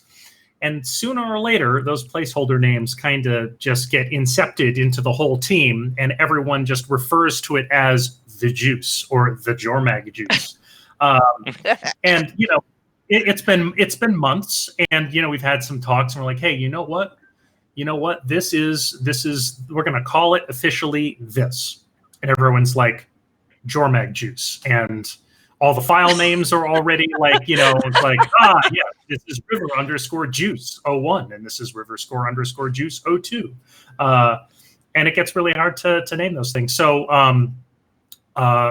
for the final encounter of the episode, there are some things that you have to interact with, and we weren't really sure what the final iteration of those things was going to be. And instead of coming up with a placeholder name, I think they wanted to, not gonna. I insisted that we call them diddly doos because I knew that I knew that diddly doos were not going to make it into the game. No one was going to accidentally leave those in, and it's a pain in the neck to spell that. So file names aren't going to. Yeah. So it's not in there. Case in point, it didn't make it in, and we're not talking about it. So hey, I mean, I'm talking about it, but only to make a point. All right. Yeah, there was a spot where. Go ahead. There was a spot where actually Juice Collector ended up getting localized as well. So for the blood collectors in the meta, we caught it, and that was like jumping over hurdles and dodging gunfire to like make it to duo before everything locked and went live. Someone jumped and it was in slow motion and they slammed their hand on a button. It was like emergency stop. There was dynamic we had to music. reset the sign. We had to reset the sign. It has been 0 days since designer placeholder dialogue got localized. That's a tricky one, though, because I don't know how you would catch that, because editing and localization, they get text through from us, and they don't necessarily know all the context or everything that we do. And so Juice Collector wouldn't necessarily stand out to them as, oh, this is clearly wrong, right? Like, so they're like, yeah, cool. Well, it's a Juice Collector. Bobby Stein things in our game, so yeah. Bobby Stein, in his infinite wisdom, was going through the text and found that, and asked for feedback because it seemed strange that we had an item called the Juice Collector. So yes, I think that we dodged a bullet on that one. Okay, but I do have a question. I just want to make sure I'm very clear on this. Juice Collector did get looked, and it's in there somewhere.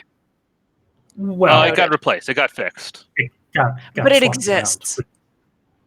Not it was somewhere in the Perforce history, sure. Sure, like people had to look at it and like localize it, be like, yes. Maybe in certain languages it's collector of juice, but I don't know. But it's out there. I'm just wondering what we could do with that. Somebody said it's Bumble Pugs all over again. The less I know about this, the better. This is what I'm saying. Honestly, it's like reason number 400 that internal names are the bane of my existence. Because I'll be running around asking somebody like, hey, Caledon Forest, what's going on with this? And they're like, which one is that? Oh God, I don't know the internal name. Please stop asking me. I don't know what it's called. Yes. I know what it's called, outward facing. See, I don't know. It's nothing like Caledon Forest, though. Right, yes. It's wetland something. Yeah, like, okay, so now I'm looking around going, which one looks like a wetland? I don't know what any of you are talking about. But then we get things like Jormag juice, and it's all okay. It's made so much better by the weirdness of that. All right, so that was up with that. We had, let's see, who had worked on the themes of the Spirits of the Wild and the Spirit Trials? That was Alex, Kevin. Alex, was that you that said you really dug it? You were happy the to see that themes, back? as in like the musical themes. Yes. Yes. So I know that the trial music that we used for the Eagle trial, and there was a slightly different version for the Ox trial,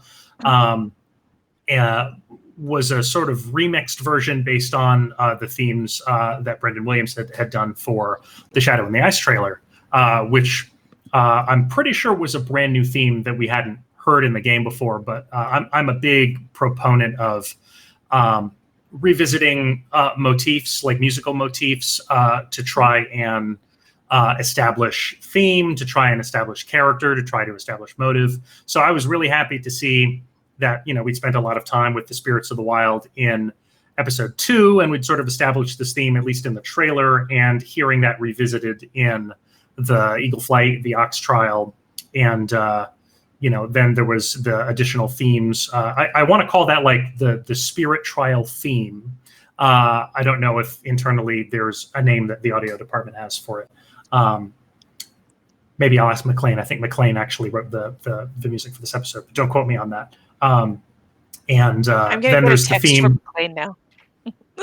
That would be great. He could answer the question, and then we would know the answer. But he's a busy guy, so I don't like bothering him. But then there's the music that plays when you're doing the puzzle, the spirit totem puzzle, as well. I think it's during that scene. But there's a new version of the music that plays throughout the Bjorn marches as well, which I think is definitely like a Spirits of the Wild theme. It has that sort of Norn vibe to it. So yeah, I thought the music in this episode was particularly well done. I always love it in every episode, but because I'm working on this one, I sort of do a little more of a deeper dive on it. And it was great. I was really happy with it, and it seems that a lot of the players really enjoyed that callback as well. Yeah, those are super fun. So I want to talk about Ember Doomforge is back. She is. She's back. Yes. We're neutral on the subject. Wait, no. The other thing. Do you want to talk? Yes. Do you want to talk about bringing her back and her return a little bit? Yeah, I can go into it real quick. So after Almora was killed in episode 1, I wanted to bring her back because she has the familial connection. She's Almora's grand cub, and Ghost of Ascalon is a piece of lore that we occasionally will look at, to see if there are things that we can draw on. All of the past lore. And this particular bit seemed to fit. Like Almora's dead. Someone's, who's going to step up and want revenge? Well, like literally all the players. But also, Ember Doomforge hasn't really been in the game in a while too. She's been sort of a sideline character, really going back since Vanilla Guild Wars 2. And we wanted to sort of sneak her in as an Easter egg almost. And maybe you have like one conversation with her and that would be it. And I was going to be happy with that, but then I learned a little ways into development that the meta lane actually needed 3 characters instead of 2. I'd already sort of allotted Ephraim and Casimir as the duo to sort of guide that story. And now that we needed a 3rd character, I said, this is perfect. This is absolutely perfect. Ember is a really interesting complement to Ephraim and Casimir's personalities. And I'm really excited to say that we got Somali Montano to be Ember's voice actress. And she just did she did all of her dialogue a little while ago. And it's very cool. She really brings something interesting and fun to the character that I think players will like. Somali is so good and she is so much fun. She's incredible. So she's absolutely amazing. Yeah, she's really good. We mentioned last week that we are doing some VO recording right now, and that's a huge process. Can I ask you to talk about that a little bit? Like, we know, hey, record thing, put it in the game. It's a little more complicated than that, though. Are you able to address that process some? I know you're not Marissa, but. I mean, we can't all be superstars, Ruby. But yeah, it's I wish. it is a long process. There were some initial discussions. Like some games had been able to jump on the recording bandwagon pretty soon into the pandemic. Obviously, the recording situation changed when actors and actresses weren't comfortable going into the recording booths. But we have a fairly large cast of characters. I want to say that for any given episode, it's like a dozen to 2 dozen actors coming in to do all of the main characters, to do all of our our side characters. There are characters in the meta. So there's a fair bit of material, and for something like this, we're recording multiple episodes simultaneously because we've got 3 and 4 now that we need to do. And the fractal. So yeah, it's it's been a thing. Getting everyone in, getting everyone together, and managing all those records remotely. Yeah, and even under normal circumstances, without throwing in this huge ongoing monkey wrench of a pandemic, you guys have a lot to go through. You get the script written, get everything finalized, do your table reads, get it to Blind Light, our company that we work with, to the agents, to the actors, schedule, recording, get it back to audio. And I'm probably leaving steps out. There's probably more, and then stick it in the game by magic. Yeah, and I mean, it is a process, right? Even after everything is done, all of the VO has been recorded. We picked the takes that we liked. All the takes have been edited. Any processing has been added, like Char, for example, have like the Char growl added. After that's all right. of that stuff is done, it goes into the game. It goes into the scenes, and then the conversations are still terrible because you have line, and so a designer or a narrative designer or both or some combination thereof go into these conversations and actually have to time every single line in the episode so that it feels as close to a natural conversation as we can. And time and staff limitations being what they are, like we will often look at the golden path stuff first and make sure that that is as tight as can possibly be, and then we'll sort of move down the line from there. But yeah, it is a long process from writing the script to sending it to the actors, to going over it with the director, to actually having it recorded, to getting the right tone, to figuring out what's going to work best in the game, getting it in the game, having it play well with the gameplay. There's a lot that happens.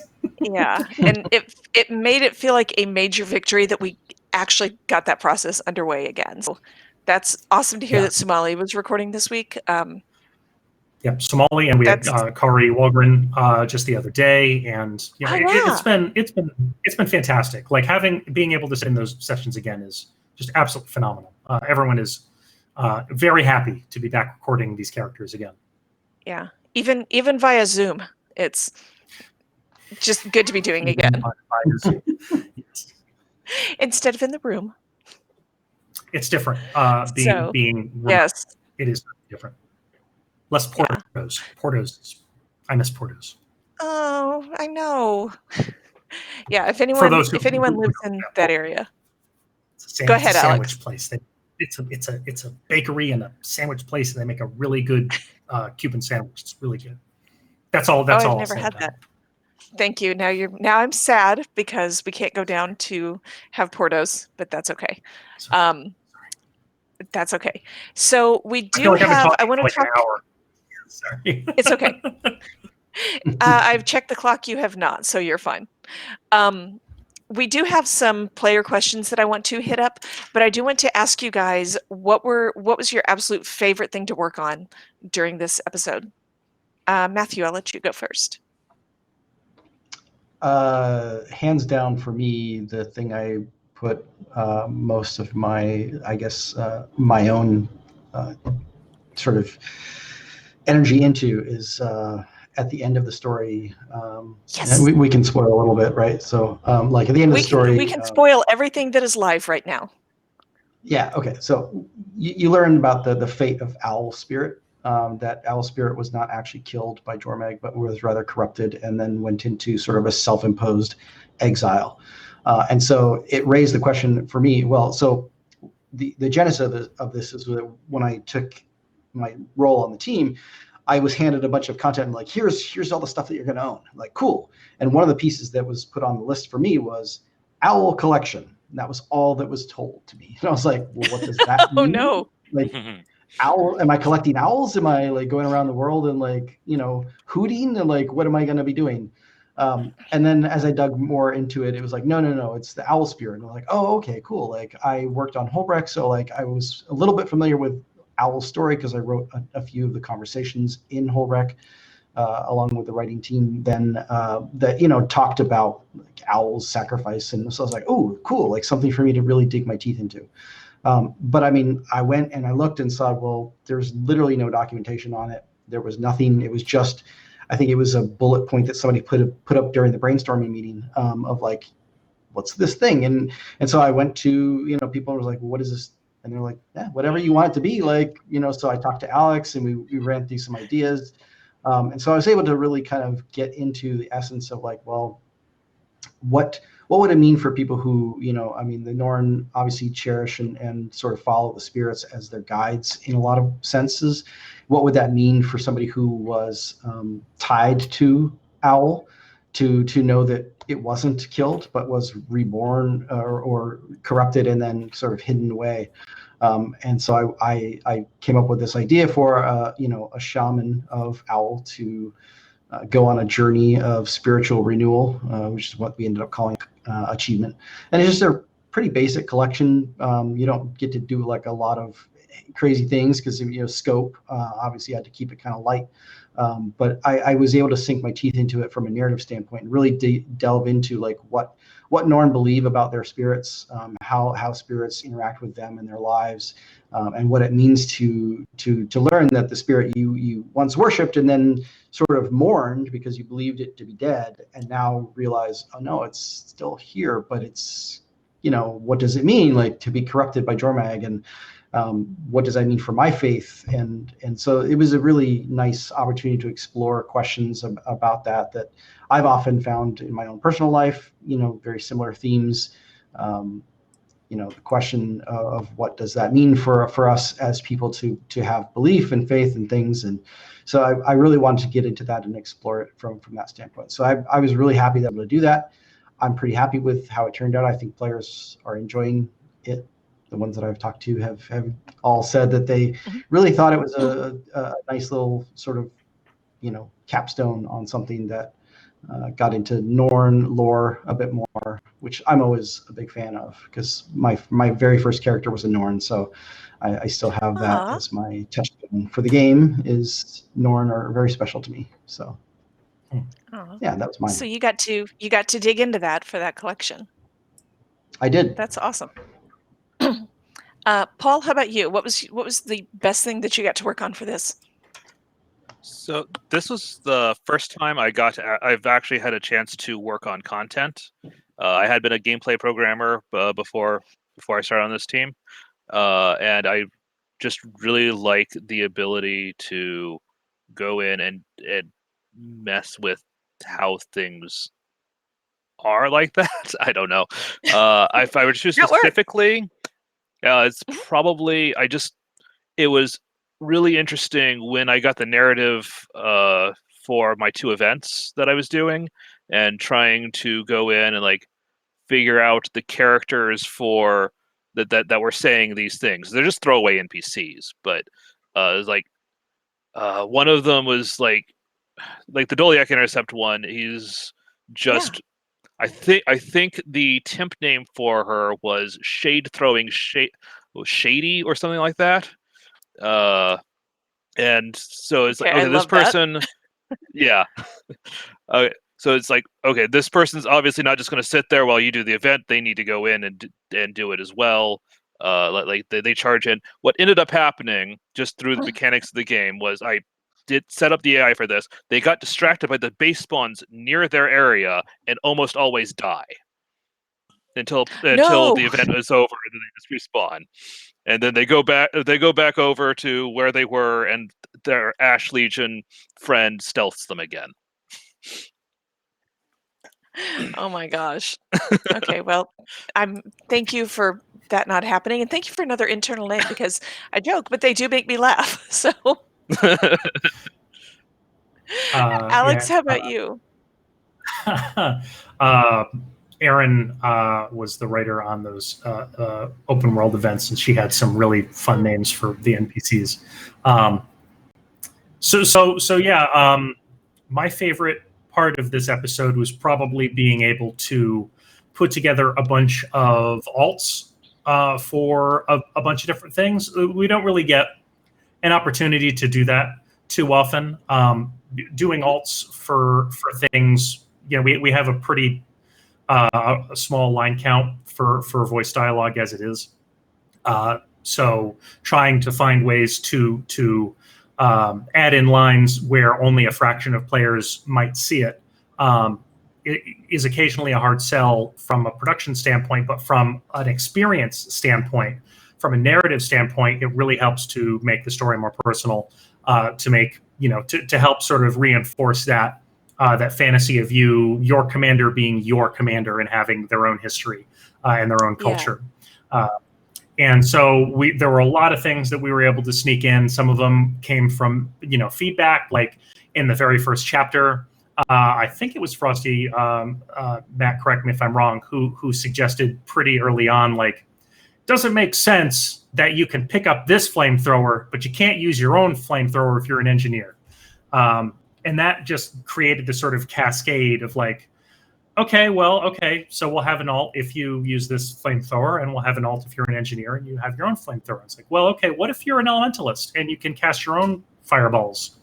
That doesn't make a whole lot either. And so now it's like, okay, if you are an engineer, then you have lines. If you are an elementalist, then you have lines. If you are Char, Norn, Asura, Sylvari, or human, you've got slightly different lines for the default.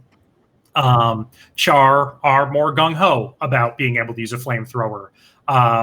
If you're an Asura, you probably designed something back in college, and you usually like, yes, this reminds me of my own, ice dispensing device. Dispenses and to get rid of, not dispenses in like a thing that dispenses ice. Words, crazy. I know.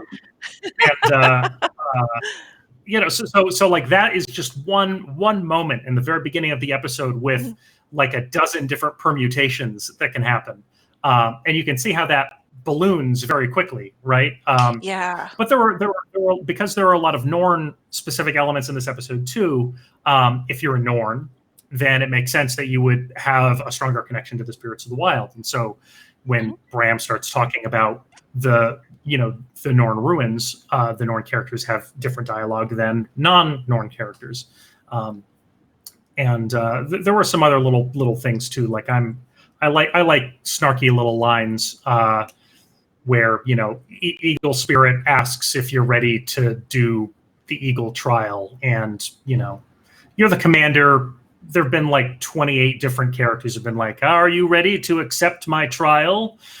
And, like, yeah, like, of course, like I've done it, so many times, and it's you do, fine. and, it's fine. And you win, of course. But yeah, those are fun, like little back and forths between Krisha and Ritlock. I enjoy, in the very beginning, I don't think a lot of people caught this, but in the very first chapter, this is a fun little Easter egg. When Krisha gives you the disguise tonics, before you talk to Krisha, if you try to run down onto the beach, Ritlock and Bram will argue about whether or not you're pulling a Ritlock or a Bram by ignoring instructions and running directly onto the beach. What? So that was fun. That's another fun little Easter egg. But yeah, there are just a lot of little those moments that I enjoy writing. It's the little things in these episodes that I enjoy the most. Annoyed Eagle Screech. Annoyed Eagle Screech. It's a good one. I appreciate it. It was originally just you do the Eagle Spirit thing, and I thought, like, wouldn't it be hilarious? Wouldn't it be hilarious if someone called you while you were doing this? And the conversation was, should the commander be speaking in a normal voice? Should the commander be speaking in their own voice and be like, I'm in the middle of this thing.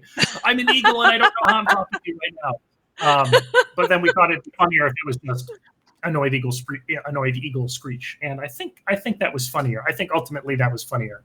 And then Ritlock and Krisha be like, we'll let you. You're clearly busy. We'll let you do whatever it is you're doing. This is not weird. I do have to say I love those little details like that.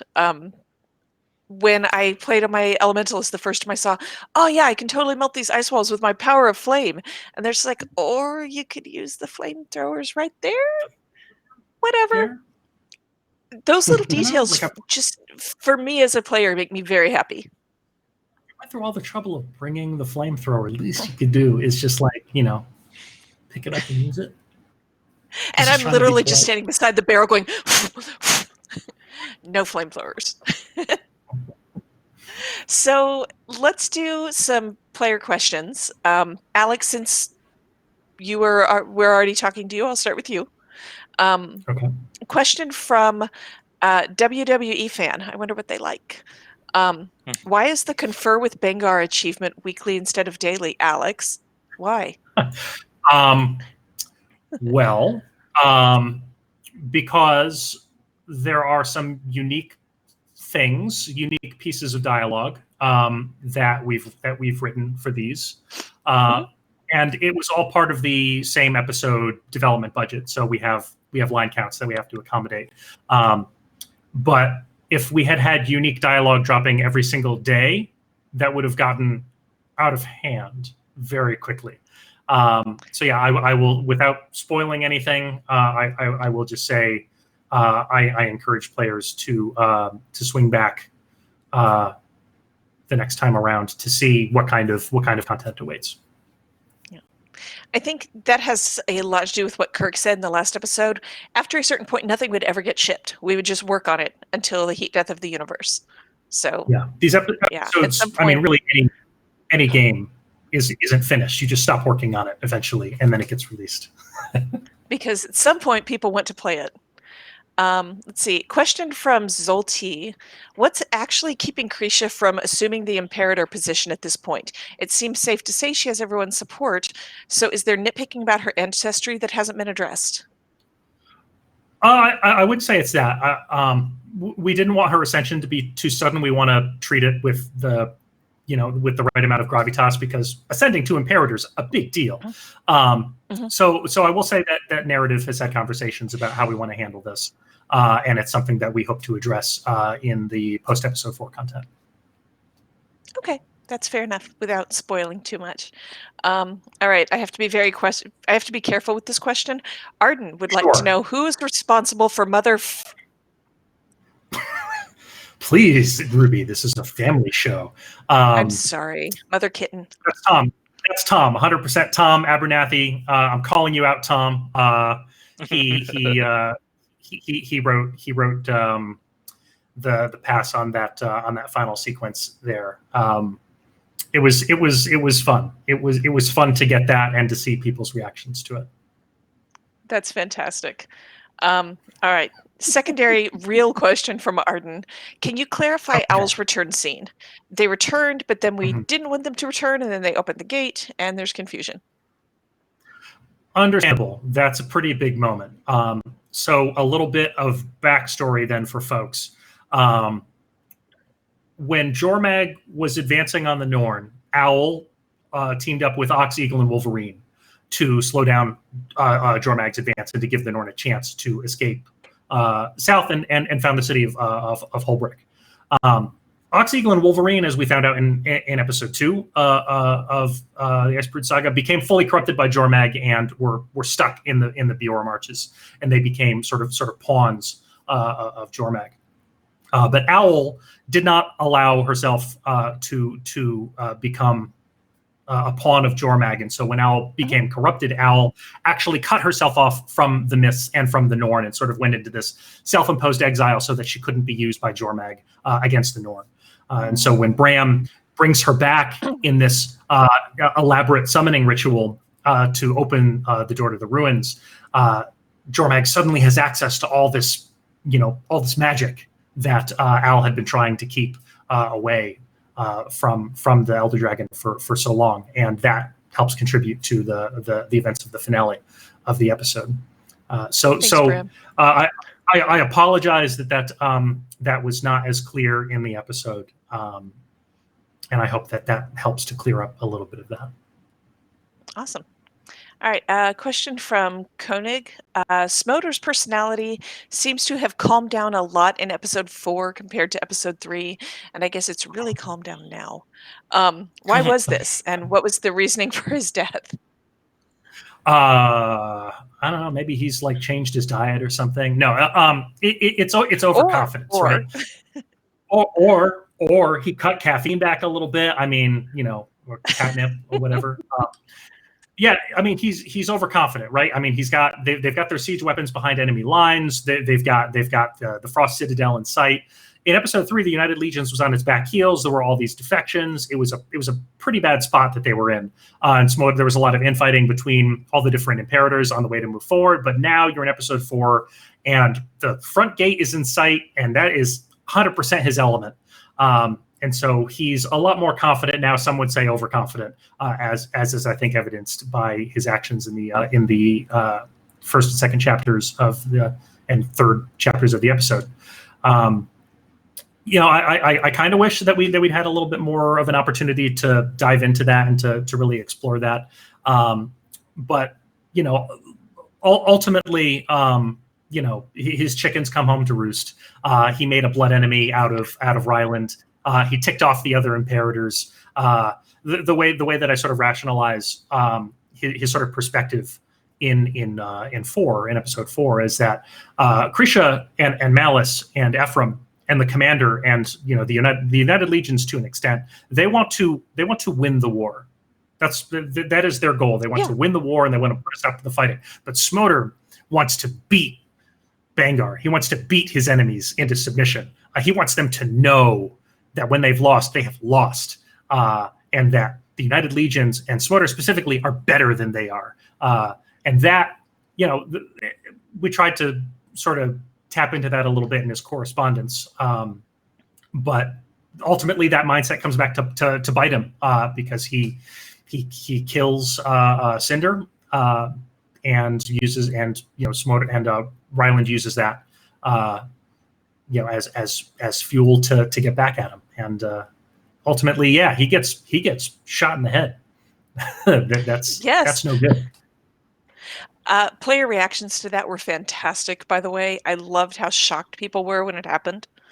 I saw you drop into a stream conveniently right before that moment happened. That was boom. That was keep doing super that. on People purpose. People are gonna know. Yeah, I'm gonna have Ruby to log out of Twitch and lurk. But no, I was like, the day of, a lot of us were talking in teams, and somebody was like, "Oh my gosh, somebody's about to see this happen," and I was like, "Excuse me, I need to go watch this live." So I popped in, and then I started watching map chat when I was in game, and seeing people talk about it was amazing. That was so much fun. How shocking that was. Wait, were people spoiling in map chat? Yeah, which I hated. Actually, take it back. It was Say Chat, so it was like a smaller group of people. Okay. And shout out to those of you who are being really nice by being in map chat. Like, oh my god, I just finished this part of the episode and I am completely shaken up. Just being a little quiet about it, but still getting to freak out. So that's a kind of a hard line to walk. So, all right, let's see. We have a couple more questions. A couple from Matthew. Dragon Gold with a lot of missing vowels, so I'm not going to try to pronounce that. We know Char in the Legions deserted for Dominion.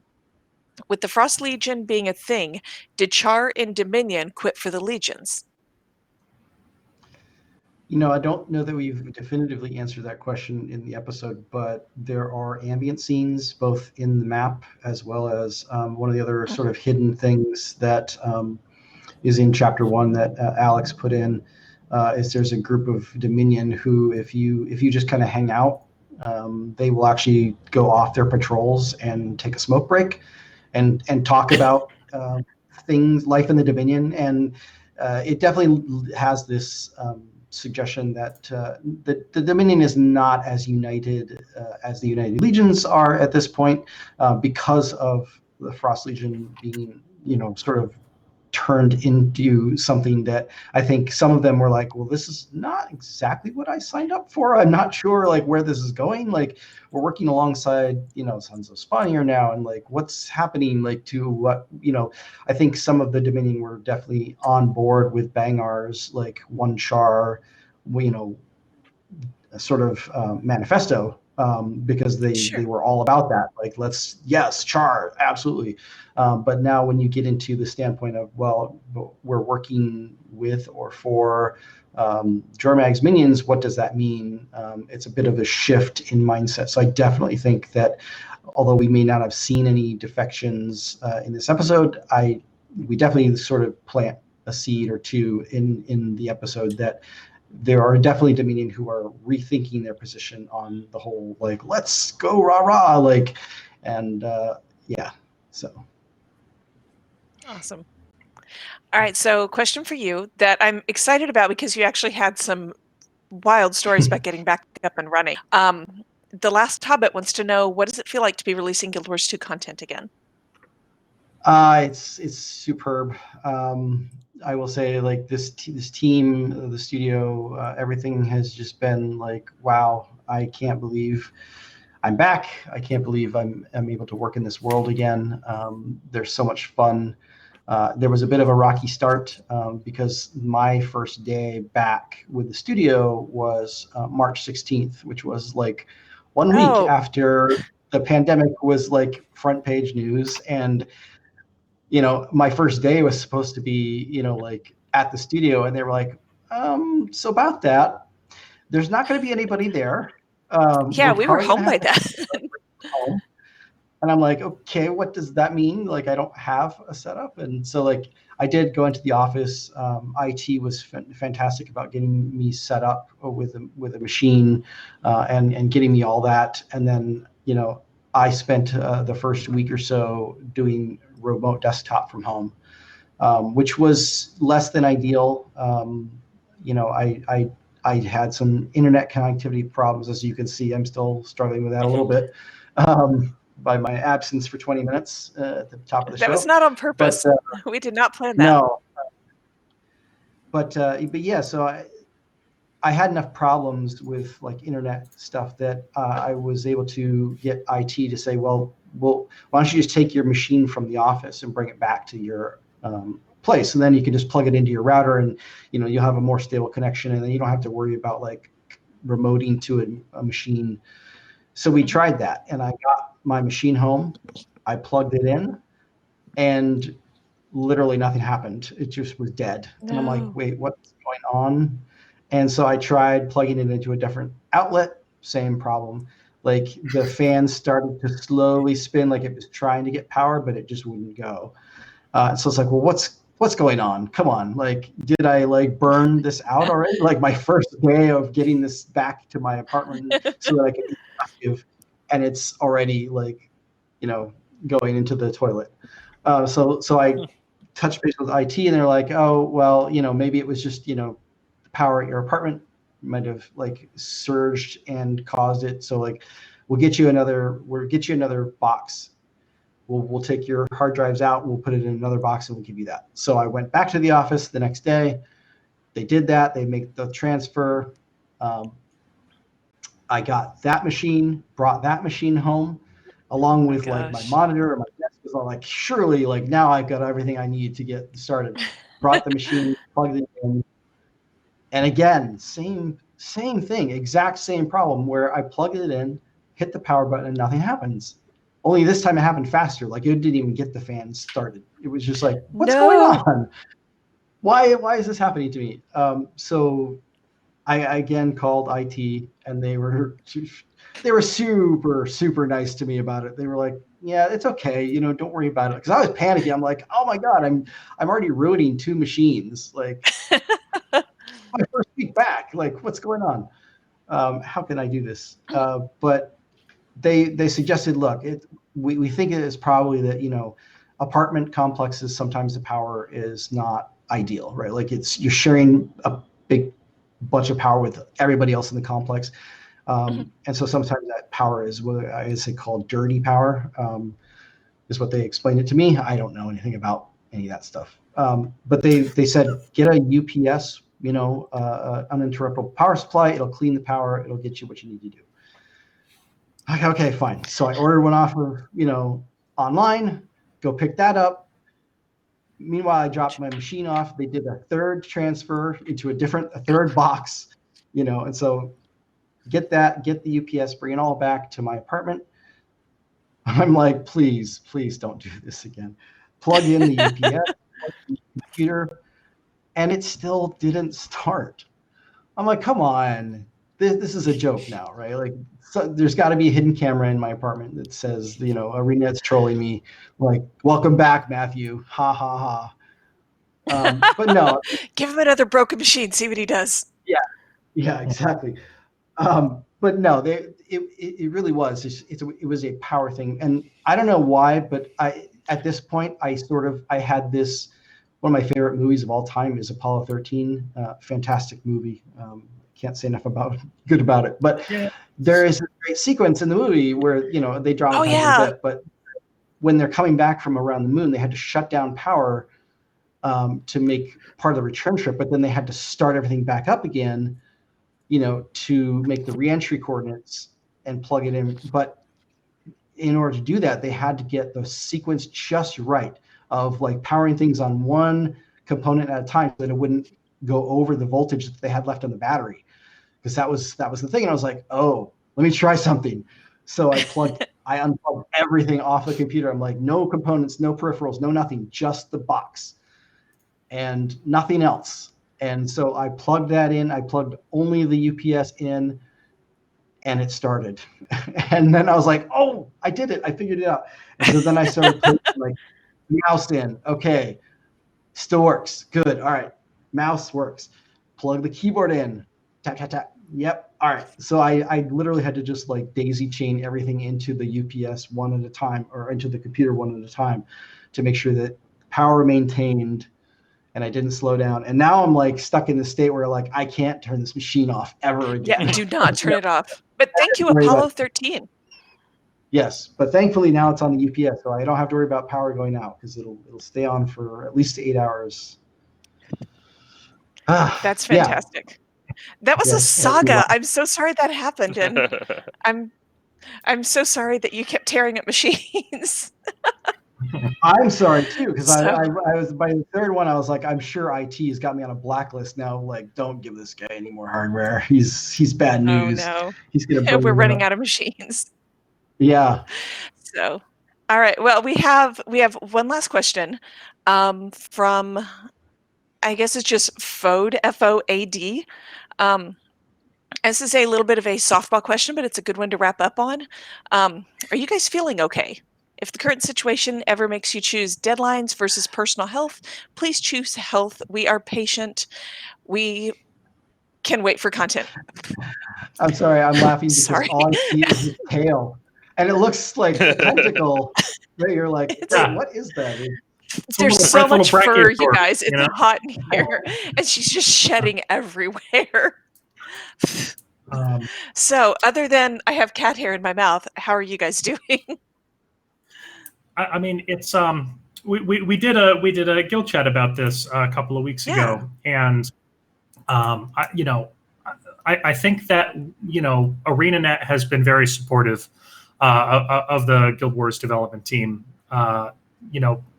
Making sure that we take time off if we need time off, encouraging us to step away from the computer to not work longer than we're supposed to, and if we're feeling like even that is too much, especially now that it's getting hotter out, and it can get pretty rough. They put together a stipend for air conditioning. So if you are not used to working all day in your 90-degree apartment, then yes, you should probably have a way to not die. That would be swell. And so ArenaNet's been very supportive about that too.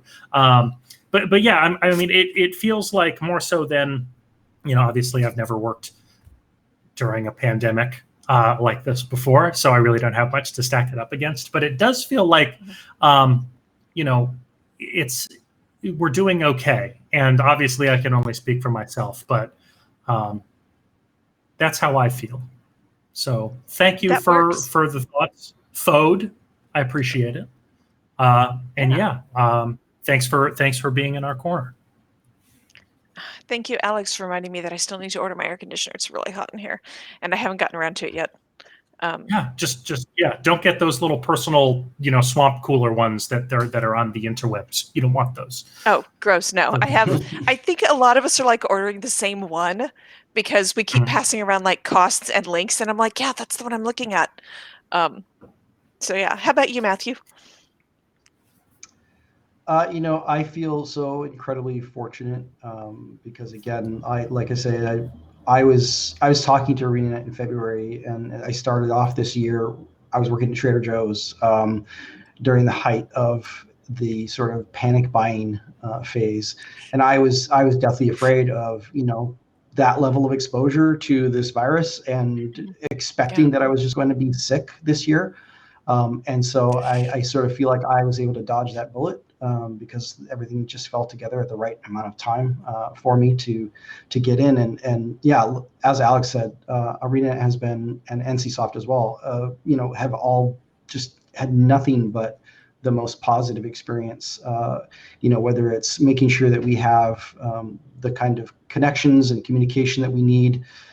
I think we've moved into a point where now we realize how much more we have to communicate because we don't have the luxury of just turning around to people at our desks and checking in. Yeah. Like we're doing a lot more via email. We're keeping in touch with each other. I've had more one-on-ones with people who I would never have had one-on-ones with before in the last few months than and so it's been so great to have that level of commitment to us as employees, but more than that, I think I've often compared this to it's a family atmosphere that we have at the studio. We genuinely care about each other. We genuinely want the best for each other. People will just reach out to me on Teams and be like, "Hey, how you doing? Checking in, making sure let's do a virtual lunch." And so like I've been doing more of those, and so like there's just so much that we are learning how to cope with this new scenario. So yeah, it's been as good as I think we could expect it to be, given what we're dealing with in the world right now. So yeah, I very much appreciate the sentiment from our player base, and shout out to all of you as well, because we are here because you are continuing to support us, and it's so exciting that we can see you guys in the game and be able to play.